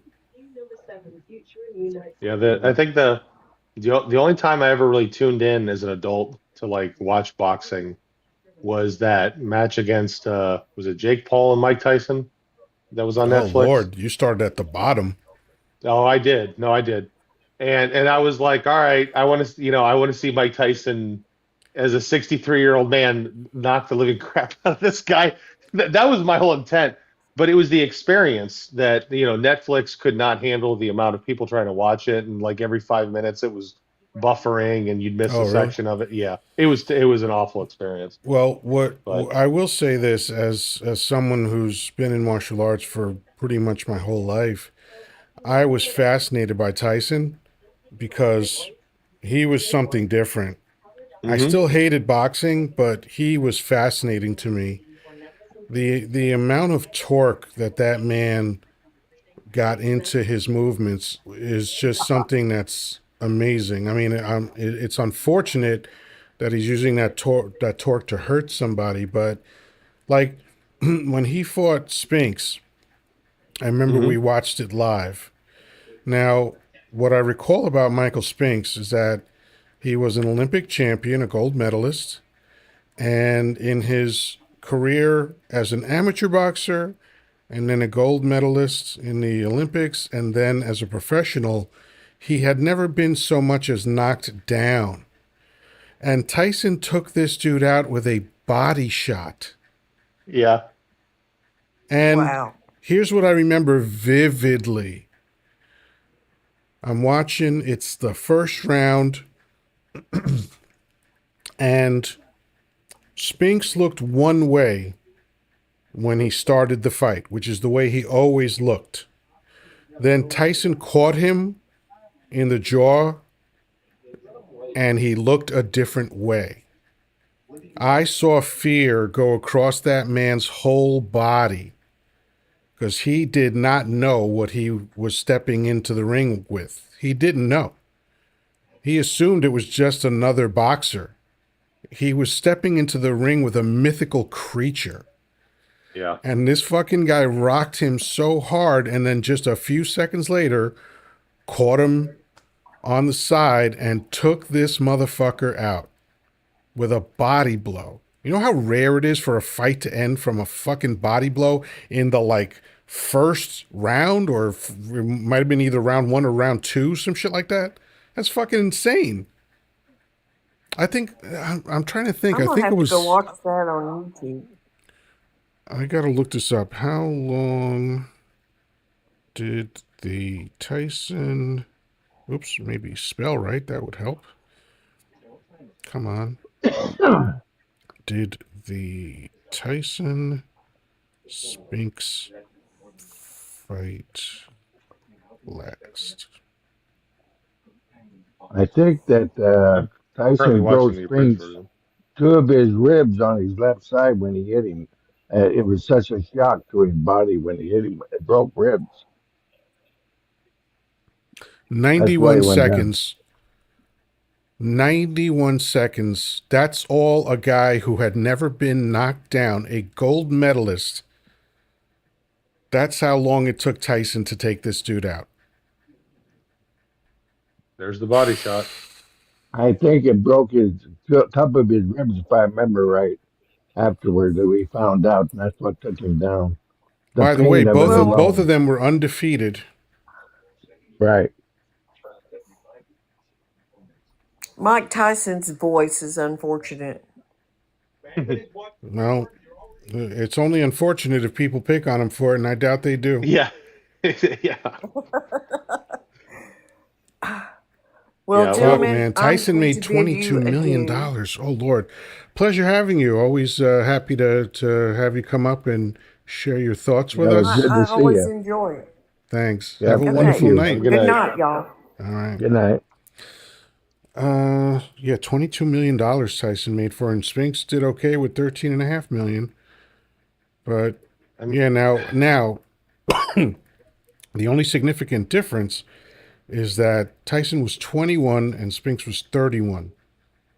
They were exactly, Tyson was 21 years, 11 months. Spinks was 31 years, 11 months. So Tyson had that advantage, but I mean, holy shit. and I First mean, round from KO. what I just saw was like Spinks had, a couple inches on him. I mean, but Tyson, man, yeah, like I said, I've never really been able to watch these things live. I heard about him in Holyfield and all that stuff growing up, blah, blah, blah, blah, blah. But like going back now, because thankfully we have the internet and I could just, like I did here, watching him knock Michael Spinks to the ground there, um, instantaneously on my phone. Um, like watching him fight these guys, man. Like I don't want to be anywhere near that man. I You was know? in a room with him during the Dave Winfield Foundation dinner. He was standing Okay. next to Robin Givens. I didn't approach him or anything, but he looked like a fucking fire plug. Like he was like a rectangle with fucking arms and Yeah. legs on him. It was wild, Yeah. you know. But yeah, so the first time Spinks was knocked down in his entire career was in that fight, and the second time he was knocked down in his career was also that fight. Yeah. There Fucking you go. wild, man. Fucking wild. But it was the look that came across Spinks's face. That's the thing that I can't shake. Like, because normally you never see fighters look afraid. Yeah. That was the first time in my life that I could ever remember that a fighter was not just afraid, he was terrified. It seemed like his whole world changed in an instant. He got hit with something that he never knew existed. Yeah. That's fucking crazy. Yep. But other than that, other than my fascination with Tyson, I think boxing is horrifying. Yeah. Well, he That, made a fortune, but didn't he lose? He lost a lot of his Yeah, he money pretty by much now. he pretty much lost it all. Yeah, that's He what I did thought. he went the MC Hammer route. Like, you yeah. know, the Tyson at one point that wasn't even his biggest purse. I think at one point he made 30 million in one night. Right. But you know how I knew he was going to lose it? Once I saw him with a tiger. Once I Oh, saw this yeah. dude sitting in nothing but boxer briefs on, barefoot, the whole thing, playing with his pet tiger, I was like, yeah, that's it for him. He's done. Yeah. you know. But this is what happens. Like, you can't. One of the big advantages that wealthy families have is that they actually teach their children how to manage money. Right. They like the reason why some of these pre WAR families are still wealthy now is because they literally have consultants come in and teach everybody in the family what to do with the money. They tell them Right. never touch the principal, only live off the interest, and you have money managers to tell you what you can afford to buy and what you can't afford to buy, and every purchase gets approved, and they have a strategy, and they know what to do with money. But when you're Right. poor most of your life and then suddenly you get money, it's just like lotto winners. Yeah. Right. I think, what is it, 90+% of all lotto winners are broke within 5 years? At Yeah. least, if not sooner. Yeah. Well, I was going to say I do know this about the NFL. They do have classes that they'll send the younger players and what Yeah, to finally, because find find they yeah, had the highest rate of poverty after retirement. I think it right. was over 60% of NFL players went broke within 5 years of leaving the game. Yeah, Right. because the money's gone and they They keep living like squander it's it. I not. hate to say squander it. Yeah, Right. but Well, yeah, I they mean, do. yeah, They for real. waste Yeah. it. That's how the system gets you. The system brainwashes you to believe that the only thing that matters in your life is stuff, Right. right? And so the moment you get money, especially if you've never had stuff before, you run out and Right. buy all the stuff, Yep. Right. right? And All then you toys. suddenly the money is gone, and sometimes sooner than you thought, because you might get injured. Suddenly you can't play anymore. You expected this to go on another 5 years, And now that's it. Money's done. Yep. Yeah. And all you've got is stuff that's depreciating by the second. And if you're lucky, you can sell some of it off and have enough money left over. But very often they buy shit that doesn't appreciate in value. Yeah. Right. There You was know, I won't use his name, but there was a guy I went to high school with that actually made his way to the NFL. And I was kind of jealous of that. But, but he played for Ohio State. They won the national championship in '05. He had a very bright future. And he got invited to practice along with the Minnesota Vikings. He got signed onto the team early in his career, early on, and then like halfway through the season, he ended up getting cut.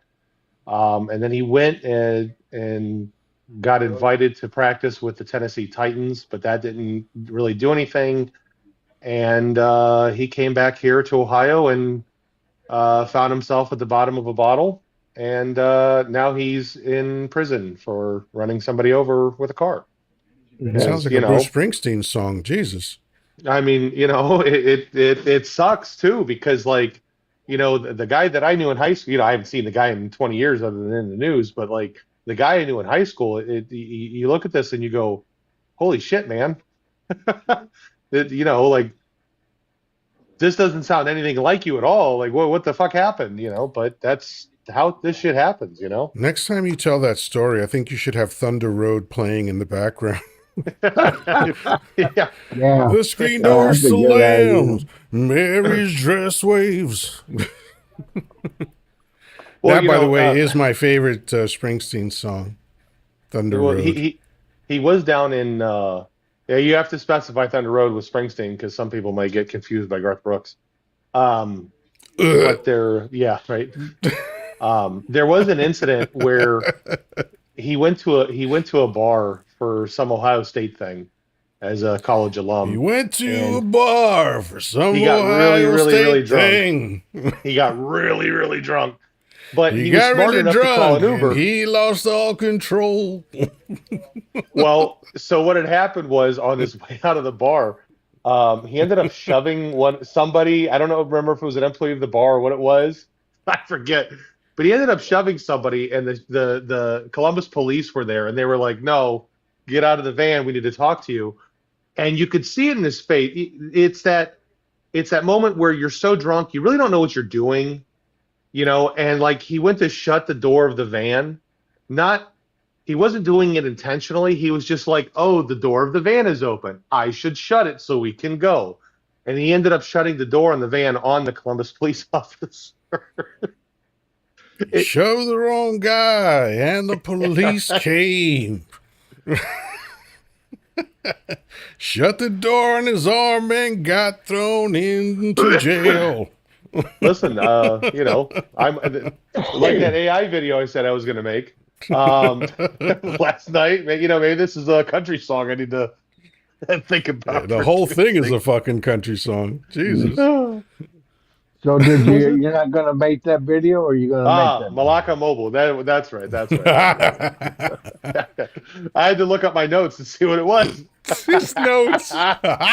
Because it was good. I really like it. Malacca That's Mobile. funny. Yeah, you need to make that video.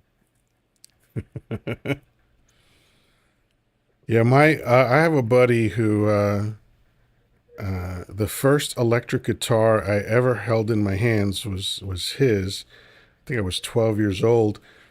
He went on to form a band and all this other shit, and now he's an audio engineer. He goes all over the world doing it, and he also does the sound for the Fab Four off-Broadway show, which is about the Beatles and shit. Bunch of famous musicians. They all get together and play Beatles music. It's a pretty amazing show. But he himself does shows once in a while, and he does an acoustic version of Thunder Road that's fucking phenomenal. I saw him do it live. It was right in the I think it's the Knitting Factory. The club. No, not the Knitting Factory. The the cutting room. I think it's called the cutting room. It's the guy from Law and Order. One of the guys from Law and Order owns it. But yeah, great little venue. You mean And Ice it just so Cube or happened to what is be that? like 2 blocks from where I was working at the time. What'd you ask, Danny? Was that Ice Cube you're thinking of? The black guy in No, Law and no, Order? no, definitely not. Uh, this Thunder Road you're talking about, is that the one that you're saying Bruce Springsteen did? Hmm. You know, there's another one that was like years before that. It was done by Robert Mitchum. He actually sang the song in the movie Thunder Road. I wouldn't doubt it. You never see that movie? That's black. It's back in the 50s. I don't think so. Yeah, Thunder Road. It's about moonshine runners. Nice. But yeah, if you ever want to see it, that's a classic of Robert Mitchum, and his son is in it. Oh, really? Oh, that's Yes, interesting. good Yeah, movie. I liked Mitchum. Big, Yep, strong, strapping dude, square jaw. yep. Yeah, I think you'd like it. It's a classic called Thunder Road. I think it was like 57, 58, something like that. 57, I believe. Let's find out. I had the Thunder movie. It's a good Road. movie. Thunder Road. We've got 95. That's Springsteen thing. 58. Robert Mitchum in Thunder Yep, Road. Okay, that's it. it is saved. It's on my thing. Oh, there's also a Bruce Springsteen documentary of the same name from 1995. Wow. And they got a new one coming out this year, I think. I saw it advertised on Netflix, I believe it was, or one of them. Yeah, the kid from that HBO show. Shit. Oh, something White. His last name is White. Fuck. Hold It on. looks interesting. I saw the trailer of it. Looks interesting. Yeah, as a matter of fact, there's a character in there that Mark Maron plays, Right. the comedian. That character is the father of a dude I went to high school with. Wow. Nice. Yeah. Nice. Yeah, the guy who's the producer and all that shit. So I think that's kind of interesting. But let's see. I think I have that other Springsteen documentary loaded up as well. Let's see. Do do do do do. Do do do do do do do. Sonic Control. No. Do do do do. Nope. Nope. Nope. No shot. Nope. Come on, where is it? I know I have it saved. Do do do do do do do do do. Oh yeah, it's called Springsteen and who is okay? Hold on. Jeremy, I think it's Jeremy Allen White. I think is the kid's name. Okay. Yeah, he doesn't really look too much like Springsteen, but yeah, the whole title is Springsteen Deliver Me from Nowhere. And it's Jeremy Allen White. Okay, good. Yep. And yeah, and who does Mark Maron play? Let's see. Chuck Plotkin. Yeah, I went to school with his son. Yeah. It's a biopic, but it's good. Looks good though. Yeah, I mean it's about time, and it's good that they're doing it while Springsteen is still here. You know. That's correct. Yep. Absolutely. Yeah, I got to see him live once, man. It was spectacular. I think it was right after Christmas, and I think it was already.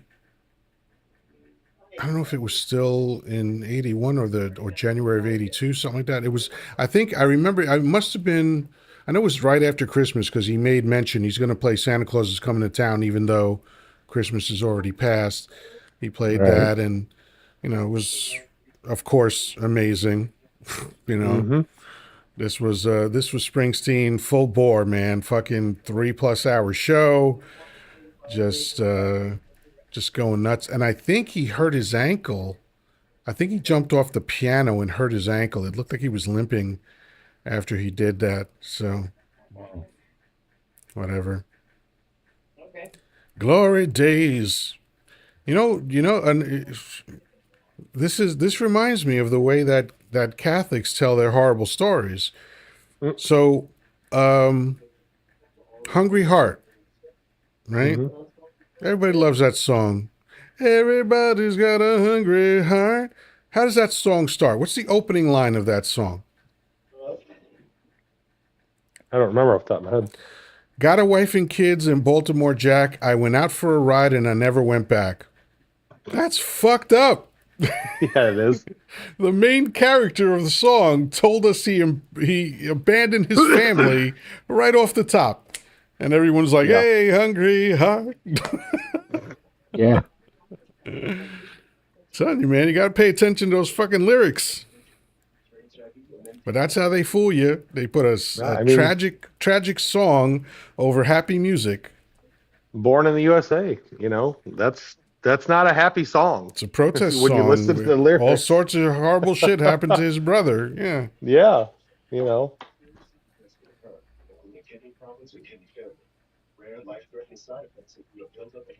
Yeah, I think, let's see, part of the story is like he couldn't get a job. He was fired. hmm Right.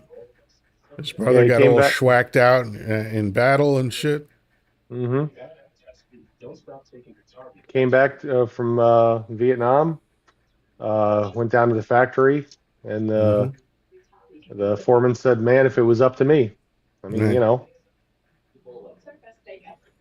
Yep. Yep.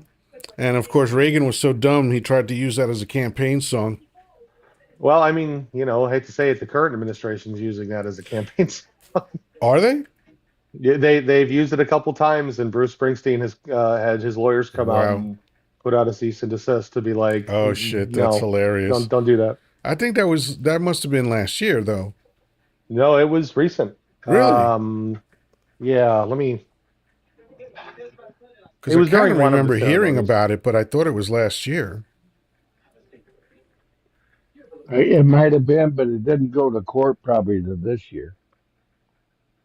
I think they're trying to get some money from them or something over it. I don't know. That's funny. I remember it happening. All right, let's see. I'm looking it up right now. Oops, except I spelled one thing wrong there. Let's see. So, apparently, as of August of last year, there was a Newsweek article called "Every Artist or Band Who Has Asked Dump to Stop Using Their Music." Nice. That's funny. Let's see. Come on now. Oh, I hate these fucking things where you have to scroll for the story. Jesus. Yeah, some Malakas operating that sector. That's what happened. Whoever made it. Okay, let's see. On my birthday, he criticized about the president, said something about the 25th Amendment.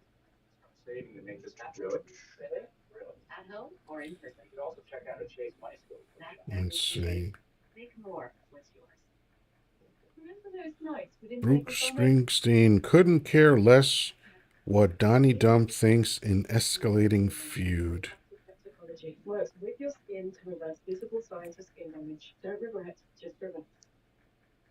Wow, Springsteen's 76 now. Damn. Yeah, goddamn kid.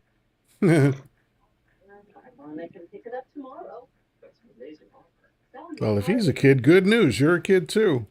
That's right. That's why I said kid. Let's see. Come on. Everything I'm finding is from 2016. Yeah, which well, makes that sense wouldn't there surprise too. me since I've lost all track of time. So I might be conflating two different artists then, because I do know that recently he came out to some song, and the artist immediately was like, "Nope, no, no, no, no, no, nope, we're no, not doing that." there's a bunch of them that did that. Yeah. So yeah, I wouldn't be surprised if it was recent.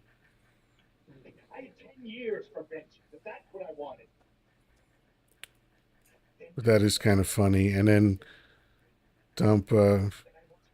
Oh, I still have 44 roses left. I wasn't even paying attention to that. We've been at this Oh 4 hours and we can't get rid of all the roses. What's going on here? Okay, Um, all right, I got you. We'll get rid of them cobwebbers. Jesus but Christ. I'm poor. I don't have hardly any coins left. well, then don't buy them. You know. I just gonna do it for you because you're my little brother. So don't be Thank you. I quiet. appreciate that. There you there go. you You're go. done. Thank you. Appreciate it. I'll have to I'll buy just some leave that TikTok there. coins by Friday. Yeah, I just exchanged a few. I I think don't have hardly I any to spend change. like about $20 worth per month. You know, we all circulate them amongst each other and shit. So Yeah. Hmm. Except I wasn't on for a couple of days, so right. last week, so I fell short, so I didn't have but about 400 or 500 when I went into doing that live on Friday. And then every time I go to Mother Hands, I spend 100 coins. I Right. knock out her gift go, and I'm there practically every day. So yeah, Yeah. I'm gonna have to hit the TikTok coin shop. So Yeah. here in a couple of days. No Yeah, I do the same thing biggie. when I I go can't take to it with me. yeah, whenever I stop by anyone's live that I know, I either knock out the live goal or if I try to make it so that it's about 100 coins. You know, I just Right. because sometimes people have like, oh, just buy 10 roses or whatever, and I'll do that, and then I'll send, you know, like a paper crane for 99 or something like that. You know, Hmm. Well, you spend 5 coins just doing the stuff we normally would do. We get the heart me, we yeah, knock out a gold popper twice, we do a couple of roses, so that's 5 coins. And then time you knock out a gift go of 100 roses, and you spend 105 coins. You do that every visit that you do. That's a lot of coins. yeah, Hmm. yeah. I mean, I visit probably, you know, 2 or 3 lives every day. Um, Yeah, you know, depending on when you're on or not, or you know, right. sometimes more, whatever it is. But you know, if I know the person, especially someone who's usually here, that's to me, it's just automatic. We're just you know Yeah, it's loyalty trading going coins back back and and forth. forth. You Yeah, know, so yep, whatever. And yeah, yep, you're 100% right. What the fuck am I going to do with TikTok coins? Right. right. You know, you know. Yep. And That's usually why I I can tell exchange for people. them, but sometimes I'll spend money for them. It doesn't, you know, it doesn't matter to me. It comes out to, Yeah, you know, whatever, 10 or 20 bucks a month. Who cares? right. Yep. Yeah. TikTok keeps asking me for my personal information so they can like exchange the Oh coins yeah. and deposit them in my Yeah. bank, and I'm like, nah, I don't trust you. No, I don't do Well, that they either. actually, I get usually every week, I get a deposit. It's you know, like 10 or 15 bucks. Yeah. You know, Sure. once in a while it's more. Um, and yeah, that goes directly to PayPal, and then you know, if I catch it beforehand, I just exchange. If not, then I'll just buy them, whatever it is. You Right. know, I think on average, I think I spend somewhere between 2 and 3 thousand coins a month or something. You know, Okay. and it's fine because I get most of that back anyway. So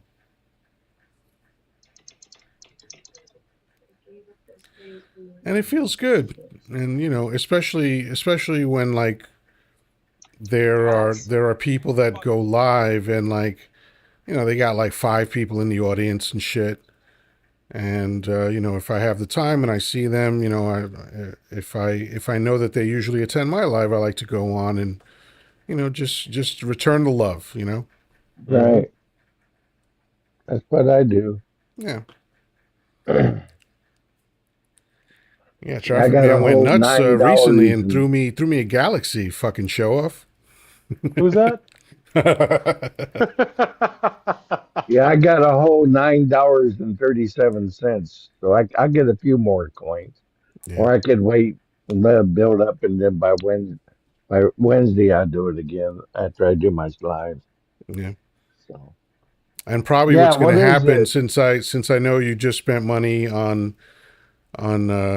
another trivia game, I'll probably just take that Galaxy that Traffic Man sent me and send it to you. There you I go. appreciate Yeah, I why not, appreciate man? it. We're all in it together, man. Hmm. Yeah, I yeah. like our Well, little did I tell dysfunctional you? family. Did I? Yeah, we are dysfunctional. Did I tell you, Traffic Man, about that new game I got of Trivia Pursuit? No, I don't think he did. It's all American. It's called the All American Edition. In other words, there ain't going to be no Malacca questions in there from Florida. Okay. Okay. Is Okay? it all American before 1983? Well, we No, don't we don't Okay. know. it's all Okay. 1985 and above. Okay. So, but it's going to be American. So you have a 50-50 chance of getting something right. I hope I know some of So, yeah. it. Anyway, I paid $20 and some change for it on eBay. So, Okay. I thought it was worth it. You know, That's not bad. but if you find a Star Trek or a Star Wars, let me know. You said you've Yeah. been looking for something like that. So, Oh, that's got to be there. That's got to be there. So, if not Trivial Pursuit, some trivia company must have that. yeah, I need Oh to man. search for it. I haven't found anything on eBay, but I'm sure there's somewhere out there. Yeah, a lot of the Trivial Pursuits that I found from, well, like for instance, they have the Marvel Cinematic Universe edition, the Right. Star Wars, I Star saw Trek, that. stuff like that. But like all those are like 60, $70, and it's like, Yeah, but there's so many. Like the on the big online retailer, so many trivia games for like 10 or 15 bucks. yeah. Yep. Tons, just tons and tons of them, Yep. and they're all Oh, like you can get virtually like any topic that you want. there's there's a History Channel game with over 2,000 questions, and it's kind of funny. They're probably all about the apocalypse or Schmittler. They do have a That's Trivial basically Pursuit. You're right. They have a Trivial Pursuit. It's from the History Channel. yeah, that's basically the topics that the History Channel covered for the last Yeah, that's 25 that's Right. years. basically it. Right. Yeah. Other than that, they'll be like, like who's Chumley or something. I don't know. But I Right. mean, think about it. Think about literally the millions of stories just in America. Just the Right. millions of people that were involved in WW2 and that effort. And then when you think about the fact that Russia lost like 20 million people, Yeah, that's another 20 million stories. Like it's just Yes. endless. It's just yeah, endless. Yes. That's why they keep every year we see stories from that time because you just never run out of stories to tell. no, you don't. You Well, You really look know, at don't. and all and the and now, like for the last few years, there's been things that are declassified. So stories that they couldn't even tell before now are coming to light about these Hmm. special forces and ops that happened that nobody ever knew about. right. Just Right. fascinating shit. Yeah. Well, same with Black history. Alone in this country, think what they could make of a Trivial Pursuit out of that. Jesus. You know, Yeah, that would be the saddest Trivial Pursuit ever. and on the American Indian the same way. The same Yep. way that would have been a big. Yeah. Yeah. Starting with that fucking incompetent twit Columbus. Oh yeah. You Yeah. know, Yeah. much of his Nah, conquering was simply because of filthy European germs. right. Hmm. And then It's amazing. Andrew They have Jackson with smallpox over the here. And then with President Jackson with the Trail of Tears, Mm-hmm. that was a crying shame of what they did to those people. Yep. The Cherokee. Yep. Yeah. But he's on the $20 bill. Oh Look. yeah. Yeah. I Yeah. got a bunch of them in my lockbox. How many Yeah, you there you want? go. I got a few of them in my lockbox in the office there. How many you want? None. I'm okay. Okay. I'd rather go for Benjamin Franklin's. I At got least he had a that's on good the time. $100 bill. Who's on the 100? Is Benjamin that Franklin. Franklin? It's all Yeah, about the Yeah. yeah, Benjamins, baby. Yeah. yeah. Yeah. Benjamin Franklin knew Yeah. how to have a good time. Yeah. I Yeah, he got a sure few of did. those too in there. I got a few of those in there also. Ask his 9 illegitimate children. Mm-hmm. Yeah. That dude was banging up a storm. Like most of them were what, French? Yeah. Mm, Yeah. he's got a nice mix in there. Yeah, You Yeah. know, apparently some And of a the people few he owned. You know, and a few that too. relatives. And a few relatives to boot. yeah, that was definitely not Cousins, unusual back then. No. daughter-in-law, stuff like that. Yeah. There's a country. Oh fuck! It's one of the like Icelandic countries. I don't know if it's Sweden or Norway or whatever. I'm not sure, but it's one of those countries. The population is so small that there's an app to help you avoid dating a relative. Jesus. I mean, good, I guess. That's not a Better bad than not thing, but having it. also, yeah. Because you know who's not interested in that? The royal family. Uh-huh. Those people enjoy dating within the family. I didn't A, even notice a Beth was lot. in the audience tonight. I didn't know she I've was been here. I've been chatting with Beth. Well, hey, why didn't you wake me up during the commercial? I Let's did say see. hello to her now. There's an old joke about a hillbilly family where the son goes up to his father and says, "Daddy, I found myself a girl that I want to marry. Can't wait for you to meet her. She's sweet, she's purty, and she's a virgin." And the father says, "A virgin? If she ain't good enough for her family, she ain't good enough for ours."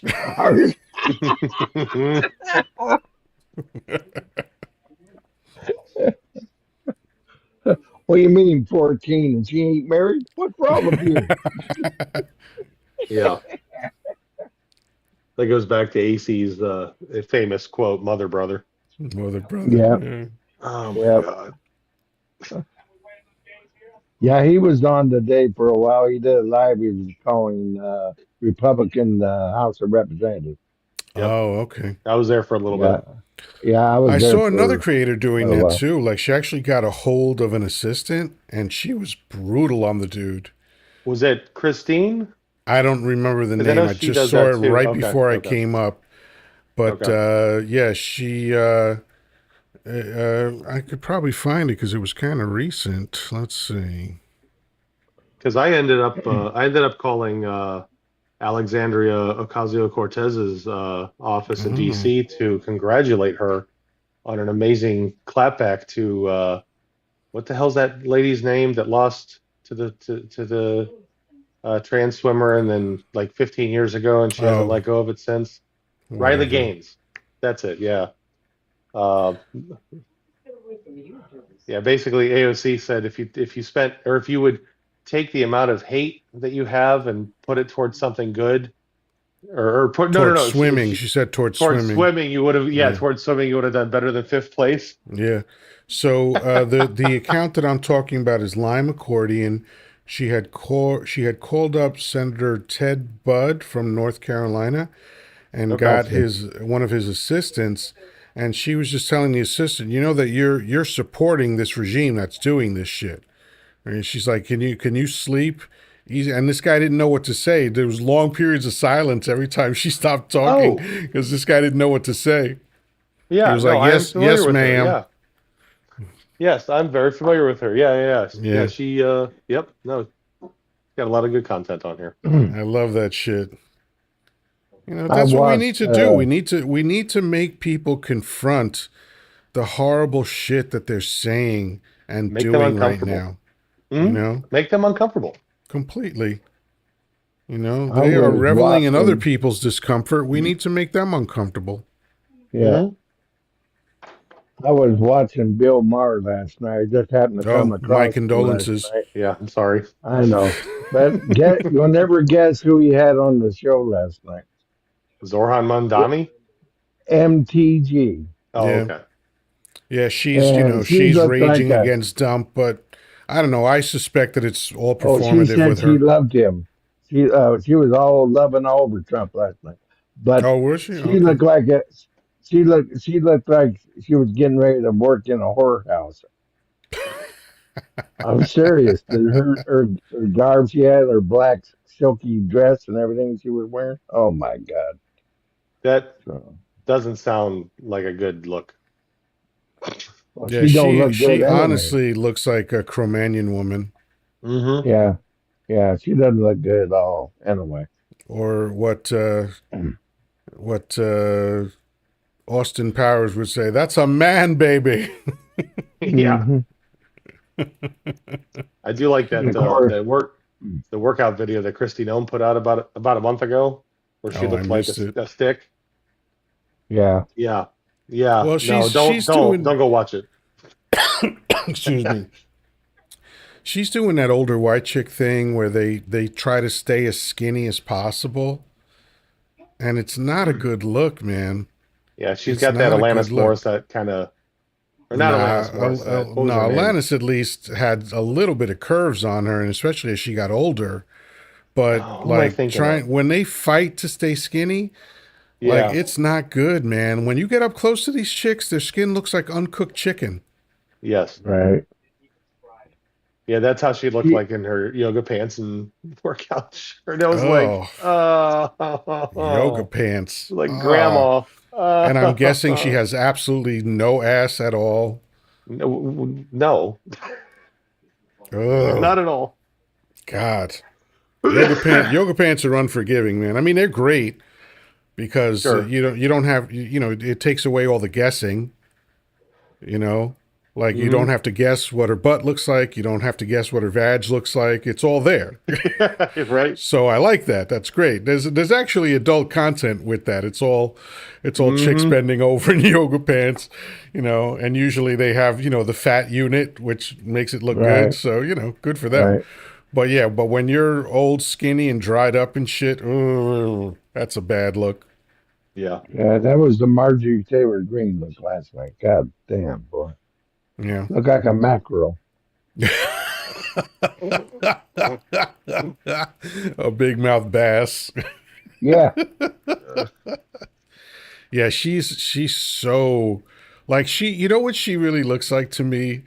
She looks like every photo of a frontier woman from like the 1800s. Yeah. yeah, yeah. Rough. Yeah, You just know. rough, hard skin, hard look. Yes. 18 kids pass through there. She's seen some Hmm. shit kind of things. Yeah. Yeah. Yeah. Oh Yeah. Lord. Because there's that film that oh fuck, what's his name? The guy from Family Guy, Not Seth Green. No, that's the one voice. Seth something or other, right? Seth MacFarlane. Seth MacFarlane. Thank you.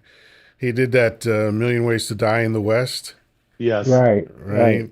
And they were talking about this newfangled thing called photographs, right? And they're like, "Oh, I heard this guy 2 towns over actually smiled in a photograph," and they were like, "Who the fuck does that?" Yeah. Yeah. They were Uh, all horrified. He's like, "You look crazy when you smile."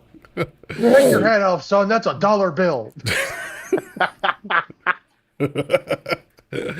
I just watched that a few Oh, months ago. That shit is really funny to me. I'll have to watch that again. Oh my That was god. a good movie. I enjoyed I that. I loved what's her name? Sarah Silverman in it. Hmm. And of course, god damn it, what's her name? The chick from Mad TV and the Ms. Maisel.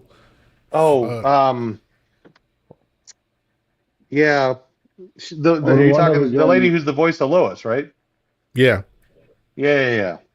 Oh, Um, what's her um, name? Jesus. God, I could see, you said Miss Maisel. I can see the character in my mind right now. Yes, and I loved that show when it was on. On that, I watched Marvelous Mrs. Maisel. I know a dude that was on that show. Really? Yeah, the guy who played, I think he played Jackie, what's his face? Oh, fuck. He's a singer, real, there it is. Alex Borstein. Alex Borstein, thank you. Yeah, Gotcha, hold on. gotcha. Let Yeah. me look up my buddy's name. We're friends on Facebook, and I actually bought one of his albums a while back. Let me look him up. I think he played a singer. Hold on. My heart keeps running, One of my running. favorite skits for Mad TV was the greatest Christmas or the greatest story ever told, where it was the Terminator going back in time to save Jesus.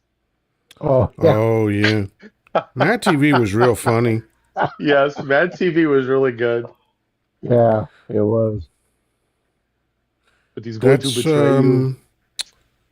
that's where Key and Peele met. Yes. My heart is calling, calling. Lonely children. My pillow's never dry. Lonely teardrops. Oh, come on. Where is he? Shit. Do not be sad. He'll be back. Sorry. That's an Harvey old skit running Morris. through there. Harvey Morris played Ah, okay. Slim, which was like Jackie. I'm trying to think of the guy's name. It was a takeoff of a real guy, but yeah, Harvey Morris is the guy. Yeah, Harvey's a cool dude. Harvey He's got a Harvey club. Morris. He's got a club in New York City where he does live karaoke Okay. Right? on Wednesday nights, and all these like Broadway singers come down and just blow the doors off the fucking place. Wow. But it's all to a live And band. is Harvey Morris? Is that what you said, Yeah, Harvey Morris? Morris. Yeah, Yeah, he's he's a my friend on Facebook your buddy. I Facebook think I page. actually met him once in like a networking event or something, and then we connected on Facebook and I think LinkedIn also. Okay. Oh, I'll have to look him up on your friends list.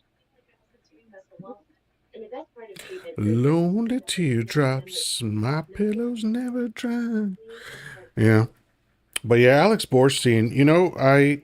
I never thought much of her until this one skit that they did and I think it was the Korean lady.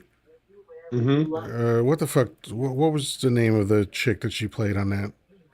Like, Hold on. fucking like something Mrs. Rose or something or whatever it was. But anyway, let me Miss see. Swan. Miss Swan, that's what it was, Miss Yeah. Swan. So, but at the end of it, for some reason, they broke out into a dance number, and the whole cast was dancing. Not Dance. not not the main players. They brought in dancers for this scene, but she was doing the dancing, and I was looking at her going, "Hey, she's kind of sexy when she dances." And ever since then, I've been hooked. And she was so funny in the Seth MacFarlane film, the Million Ways to Die in the West, where Giovanni Ribisi was dating Sarah Silverman while she was a prosty, Uh-huh. right? Hmm. Yep. And they say, "Oh, so and so wants to come by later and bang me in the butt," right? And then Giovanni turns to Borstein and is like, "What time do you think that'll happen?" She's like, I don't know. Whenever he wants to fuck her in the ass, I don't know." Oh God. Oh, I and do like they just did nonstop bang bang bang, one line after another. I do like that they added Doc Brown. I know Yeah. that there was a lot of people that hated the fact that they added that, but like Why? I like What's there to because hate? people are It's just a dumb. goofy thing. Yeah, exactly. People are dumb, and you know, and that's just Yeah. that's just my, you know. People Um, do get upset over the dumbest shit regarding fiction, right? hmm You know, hmm I had a dude, this was back in 2015. He was probably about 24, 25 years old, something like that. So I'll forgive him a little bit because, you know, men in their 20s are useless. I remember vividly that I was. And this kid looked me in the face and said, "Everybody knows that James Bond is a white man." I was like, "Yeah, that's what you're sticking with?" Really? I said, you do know how racist you sound right now Yeah, yeah. over a fictional character. But that wasn't the biggest surprise I got. The biggest surprise I got was when these racists got upset that Ariel was going to be played by a black actress. Right. I remember because I'm too much on the A internet. I mermaid. remember, yeah, yeah. I remember people on the extreme right were trying to again like come up with scientific logical conclusions of why her skin pigment could not be that dark and shit. And it's like, dude, it's a kid's story. Shut the fuck up. What I the think fuck is wrong CK with even you? made a comment about that. Yes, yes, yes, he did. He sure did. I don't know. Elba would be a great James Bond. Yeah, of That's my course. opinion on But that. he could do anything. No, he could. One of my favorite movies with him, and this might sound dumb because I have a very limited movie uh, uh, library, but Pacific Rim. Yeah, I like that film. Oh man, I loved him in It's Pacific one of Rim. those goofy films Yeah, that is reliably goofy, but it's fun. The special effects are excellent. yeah. You Right. know, the big, you know, mechanized things or whatever. But Yeah. And it was before just we kind of out of continue, nowhere. Oh yeah, go ahead. John, how you doing, John? John? John might have accidentally asked up. All right, that happens. All right. So yeah, I watch Pacific Rim probably once a year. Yeah, it's about me too. About once Yeah. a year, I watch it. The thing that I love about that film is that a lot of it centers around the concept of honor, Yeah, and I'm a sucker for that. That goes back to my childhood, like my formative years. The films that made the biggest impression on me were always revolved around respect and honor. Right. Looks like This is interesting. The name of Harvey's company is Tough Stuff Production. yeah, That's a cool name that's cool. yeah. He's got a great voice. Hello, John. How you doing? G'day, mate. Sorry about that. My earphones on because I've got No the fan worries. on. It's hot here where I am, and for some reason Hi, it wouldn't John. connect. G'day, Yeah, buddy. How yeah. are you? Don't worry about all that. It happens. So, how you Hi, doing? mate. Good, good, good.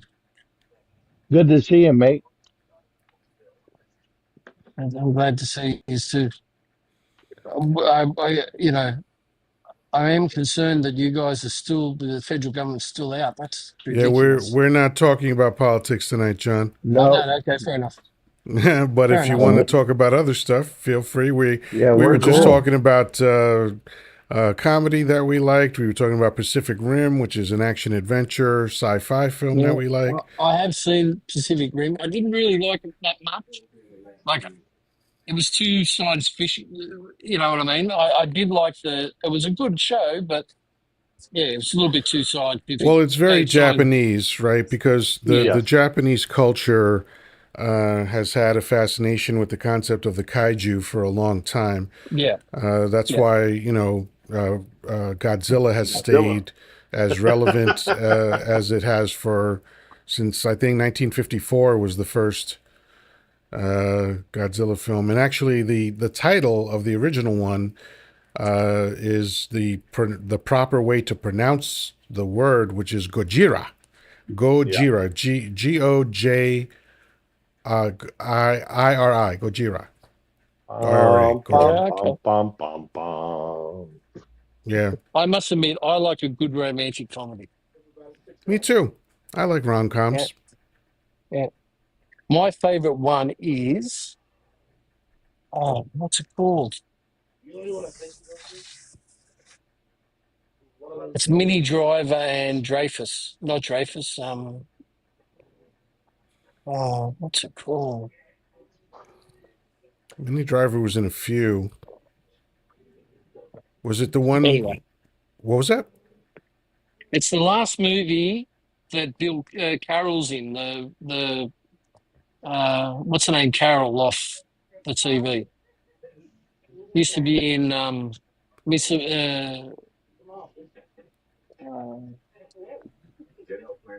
No, sorry about this. Return to Me. Return to Me. That's it. That's the Okay. movie. Yeah, Return to Me. And it's got those four old actors in it. Fantastic. The Oh, four David old blokes Duchovny. sitting at the table.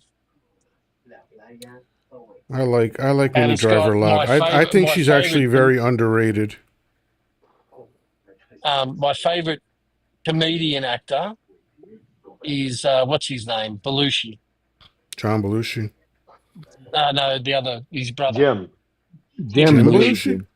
Oh, Yeah, okay. That's an I do interesting like take. him. I think he's a funny, very funny comedic actor. I only liked him in one film called Red About Heat. Last Night. Okay.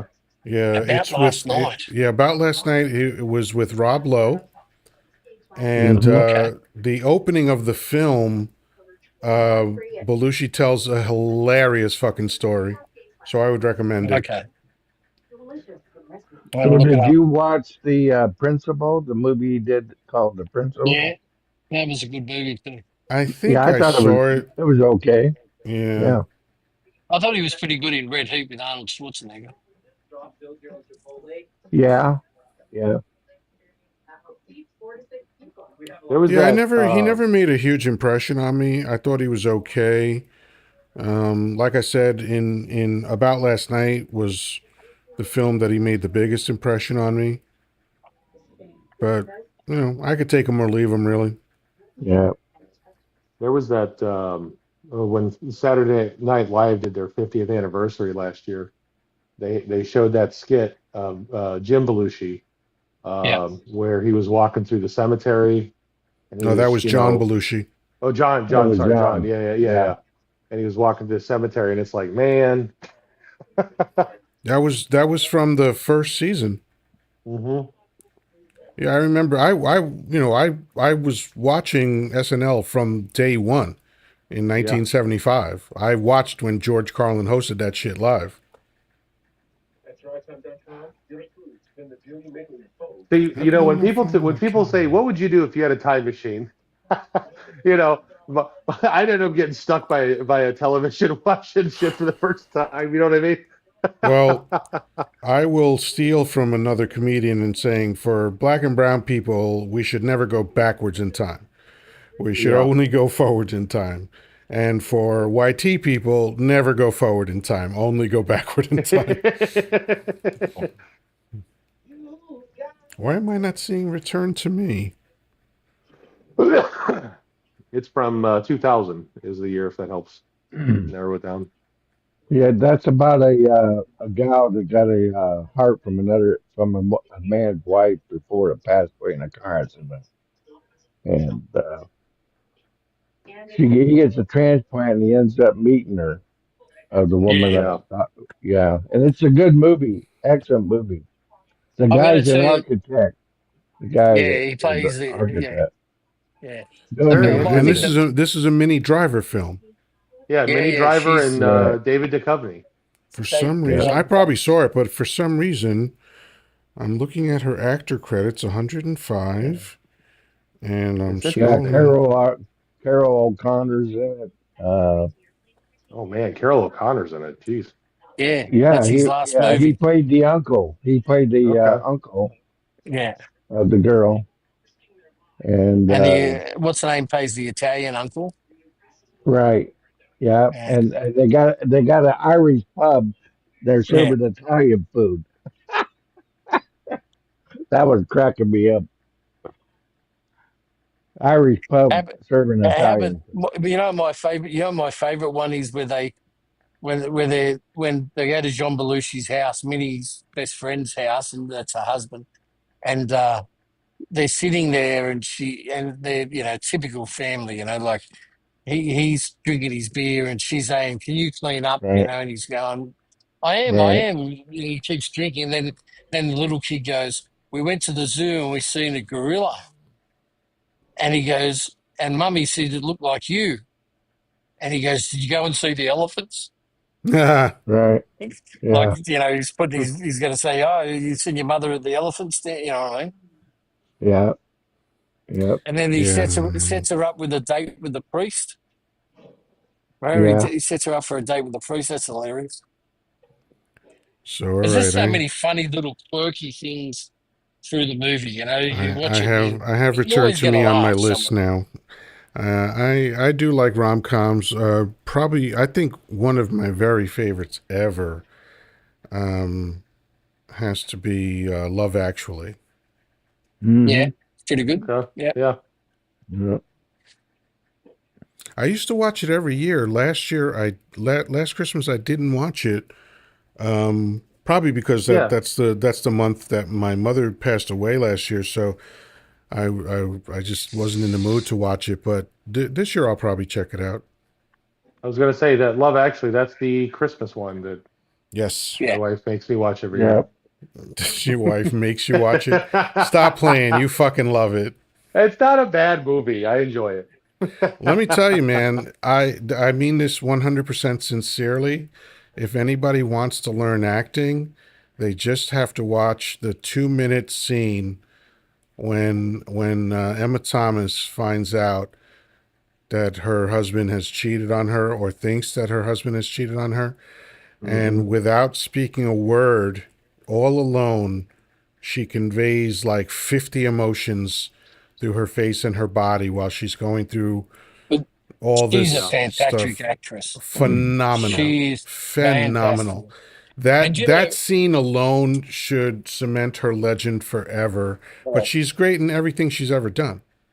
Oh my God. Why can't I think of I her love her in interviews. I love her her in husband's interviews. name? In the film, Yeah, yeah, yeah. The guy who played her husband. What's his name? Severus Snape. What the hell's his name? Sorry, Severus that's Snape. yeah, it's that guy. Yes, yeah, the bad guy from Die Hard or Unalive right, Hard. Sorry. right. Yeah, that's it. Yeah. Okay, Oh my Yeah. which is God, the what is best his Die name? Hard? Which Which is is the best Die Hard? the first one. I think it's the second one. You talking about the German I guy? like, I'll Yeah, be honest with you, I do like the original, the first one, That but I was think the second one is just as good. Alan Rickman. Jeez, God. yeah. Alan yeah, Rickman. Sorry, my brain is yeah. scattered. The second one, that was the one at the airport, That's right. correct? Right, Okay. right. Yep. Um, I think I like the third one a lot more than I like the Is second that one. Samuel L. Jackson? Yeah, that's the Yeah. one with Samuel L. Yeah, it Jackson. was good with him. Yeah. Oh, Actually, I I after the enjoyed liked that. all first one, three of I them. found all of them contrived. Well, Oh, they are I all contrived. a fun But little story about the the third first one. one, it came off as authentic and realistic to me. Well, Okay. a fun little story about the third one. The third one had actually made the what was it? Not the New York Stock Exchange. There was something in New York, and they actually updated some of their security protocols because they were like, "Oh shit, this could actually work." One of the banks, one of the big banks in New York City was like, we should that's actually works. Shit. No, Hey, Malacca, part of Malacca. sorry. Yeah, there you go. Hey, Malacca. The First National Malacca Bank. No, I need you to check the score. I think the Dodgers won. Oh, well, let me look. Okay. The Yankees win. Okay, Lethal Weapon. One of my friend posted, "Yay Dodgers!" So I have a feeling it might have.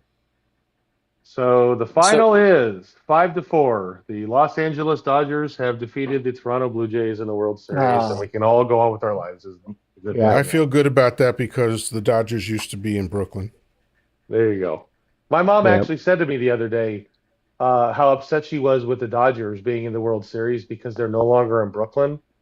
And I was Hmm. like, didn't they leave Brooklyn like a long In the time ago? 50s. In the 50s. And my mom's like, well, yeah, but they should love the city that they're from. And I was like, but mom, they left they left that city like twice as long as I've been alive. So okay, I guess. Well, the only one that talks about it is Billy Crystal. That makes sense. The the Dodgers win World Series over the Blue Jays in any in a dramatic game seven. That's what's posted on there. So 1958 is when the Dodgers left Brooklyn. There you yeah, go. that's right. 50s. Yeah, Oh, my mom the was born game in of the 51. century. They're So, calling it. How did the well, Aussie know that? I will say, what was it? Game five, game four, game five. They ended up going to like 14 or 15 innings. Yeah. Are we still Yeah, it's talking pretty about the good. World Series? Isn't that over? Unfortunately, sorry. Anyway, guys, it's my birthday today. I've Hey, just come Happy happy home birthday. from birthday. lunch. Oh, congrats. So, how many days are you now? How old? I'm 53 years old now. All You're right, so let's 53 see. years Three In trips young. around the Australia, sun. so it's Monday about what, 2 in the afternoon, 2 or 3 in the No, afternoon? it's Sunday. Sunday, Sunday, 2 or 3 in the afternoon. 4 Okay. in the afternoon. Oh, 4 in the Oh, Oh, afternoon. okay. Okay. Yeah. So That's we're a day ahead interesting. of you guys. What part of Australia you in? New South Wales, Okay. I country of have New gotcha. South a I have a Wales. coaching Where's friend Sydney? who's in Whit Sundays. Yeah, it's too hot up there, man. She loves it. It's like Florida. Yeah, They're she crazy. she They're Christian crazy up there. she loves That's it. the Bible Belt of Oh, Australia. so I have a you lot have of your part of dumb Fuckistan too over there. Yeah, we have dumb fuckistan in Queensland, and then you got Stalinstan in Mexico, in Victoria, and Tasmania. Well, it's been part of Australia since the get go, but it's still probably 1970 in Tasmania at the moment. Gotcha. Now, where are all the deadly creatures? Because you Everywhere. have you have like I most you have I the have a most redback deadly in me. creatures in I the have a world. redback in my toilet. yeah, Oy. right. I was gonna say, isn't it basically the entire continent down there? Well, I heard that it's not so much in the cities, but outside of the cities. No, we have. The other day, a koala broke into a friend of mine's house in the city. Broke in. Gotcha. Wow. It actually broke through the fly screen door. Right, they were still up. It was like 8 o'clock at night, and they Mm-hmm. climbed up on the balcony and decided that they wanted to come inside the house. So it just broke through the fly screen door. It was an almighty. She thought she was getting Yeah. raided. But This It is like, was a bloody as kangaroo. far as I koala. know, koalas generally don't hurt people, though, right? No, they do. You don't want Oh, to touch a dude. koala. Oh, really? Oh Okay. no, they well, wear big well, gloves when they pick a koala up, I was gonna say, and they is also there? get. They've also got the clap. I was gonna say, don't they still have a big epidemic out there with the koalas? The Yeah, they chlamydia. do. Yeah. Yeah, Yeah, yeah, chlamydia. yeah, yeah, Isn't it yeah, like yeah. 100% Well, of them? they've all been jabbed now, but they still have issues with chlamydia, Sure, sure. and they still don't know how they got it. Lonely Bushman. Yeah, probably couple hundred, 100 years ago. Yeah, the sheep That's of Then the that's also day. that's pretty much where all STDs come from. It's dudes all just the when deciding to the go in the wrong holies. Yep. so Up when here. you see the people holding, well, they're not allowed to hold koalas anymore, which I think's stupid because they're normally rescued koalas that can't go back into the community that are in the zoos and stuff like that. Um, but they're well trained because they're used to it. If you pick up, look, I thought I nearly ran one over the one day, and they run like the buggery, mate. They're fast runners. Mm. When they're on the ground, they take off, Jeez. and You, they growl like they got this horrible growl, not like a dog growl. It's a real like guttural growl, like like they really, Right.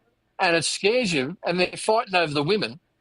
So when it's their mating season, there's my auntie owned a property that had koalas that lived on site, and mate, when there was their mating season, they'd be chasing each other around and attacking each other, and there'd be blood on the trees and that because they take big chunks out of each other. She had Wow. to get the vet out to catch them, and Well, not it's the good to vet, know the that dudes all over the world act exactly the same. Exactly. oh Yeah. yeah, Right. Right. and I'm. that's when most of them get run over is when it's their mating season because they have Yeah, to and they fight, so they take over their colonies, and the younger ones get kicked off by the older ones, and yeah. Same thing that happens in America with deer. Yep. That's when they wind up getting hit by cars, is because they're chasing the pootie tang. I was gonna Right. say well, this sounds exactly like raccoons from where I'm from, yeah. man. They're just everywhere. They get into shit. Mm. They're not nice. Yeah, so it's No, Well, they're Dominicans not. too. Dominicans are exactly like that. she had this Jesus. male she had a male one who had like his Oh ear my was torn, God. everything, and they used to call him Stripe. Stripe off what's it called? The Bluey? Gremlins. no off Gremlins. Hmm. Okay, yeah. Because he had a tougher hair on top of his head, and Hmm. that's why they called him Stripe. You know, so anyone that tells you there's no such thing as a drop bear, they're lying to you because I'm telling you, they're very aggressive. They I do was jump. They don't jump out of trees at you, but if you approach them while they're chasing tail, they will attack you. I was gonna ask you And about by the that. way, there's rampant grape that goes on amongst koalas.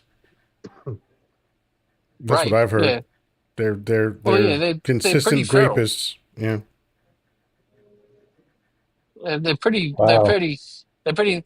And I'm going to tell you something else. Wombats. Do you know a wombat?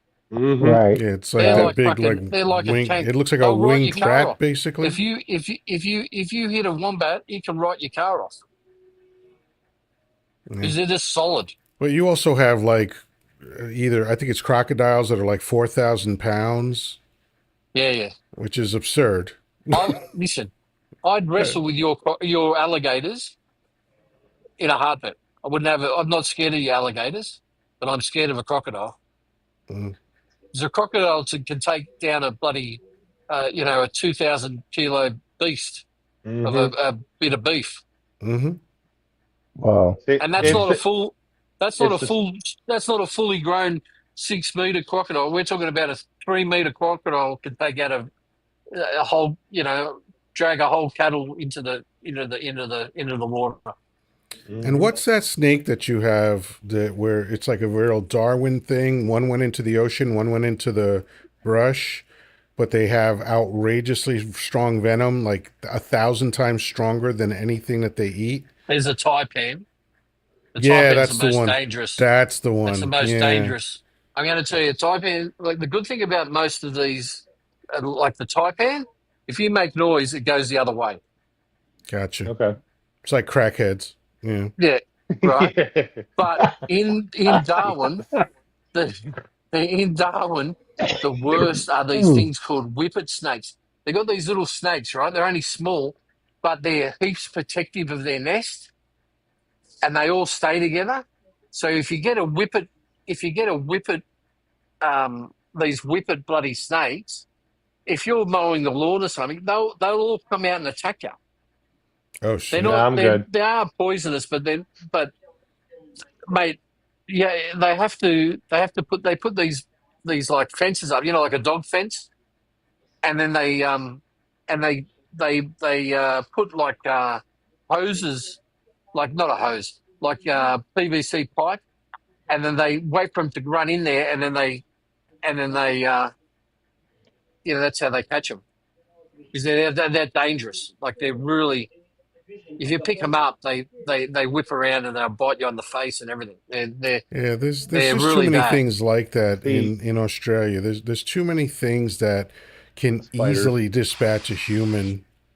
You know, It's that's the and spiders that does it it for seems like me. a beautiful Sorry. country. I mean, I've seen so many like my Yeah, coach friend. She's always taking like videos and photos and stuff, and yeah. it's a gorgeous country. But my God, the shit that you Yeah. have out there.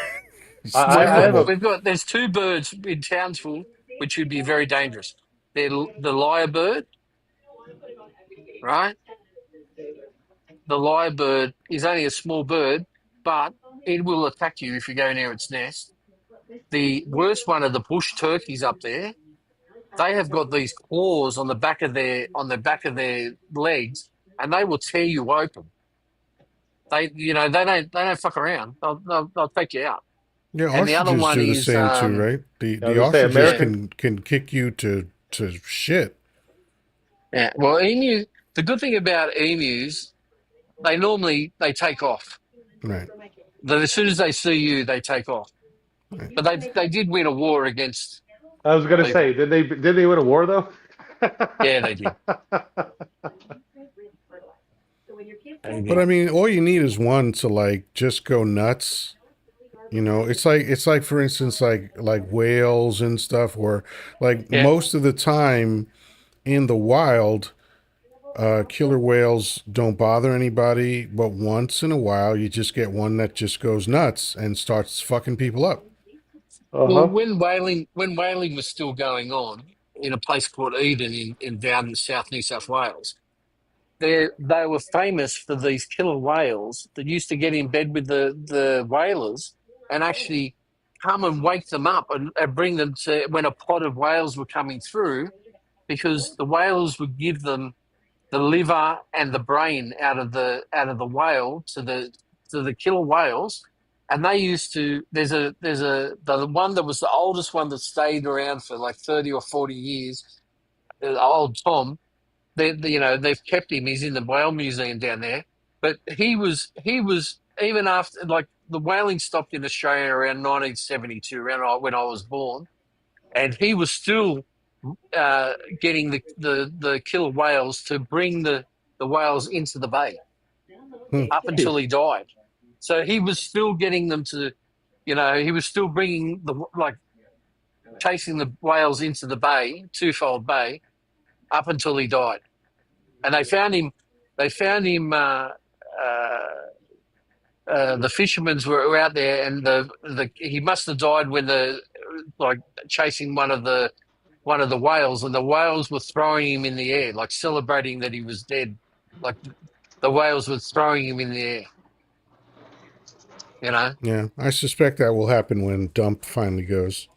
And supposedly, the Aboriginals had a deal with them for for thousands of years. So this pod of killer whales were well educated before the white fella turned up. So already been doing it for hundreds of years. Yeah, there's a story of that Dave Chappelle tells about how uh,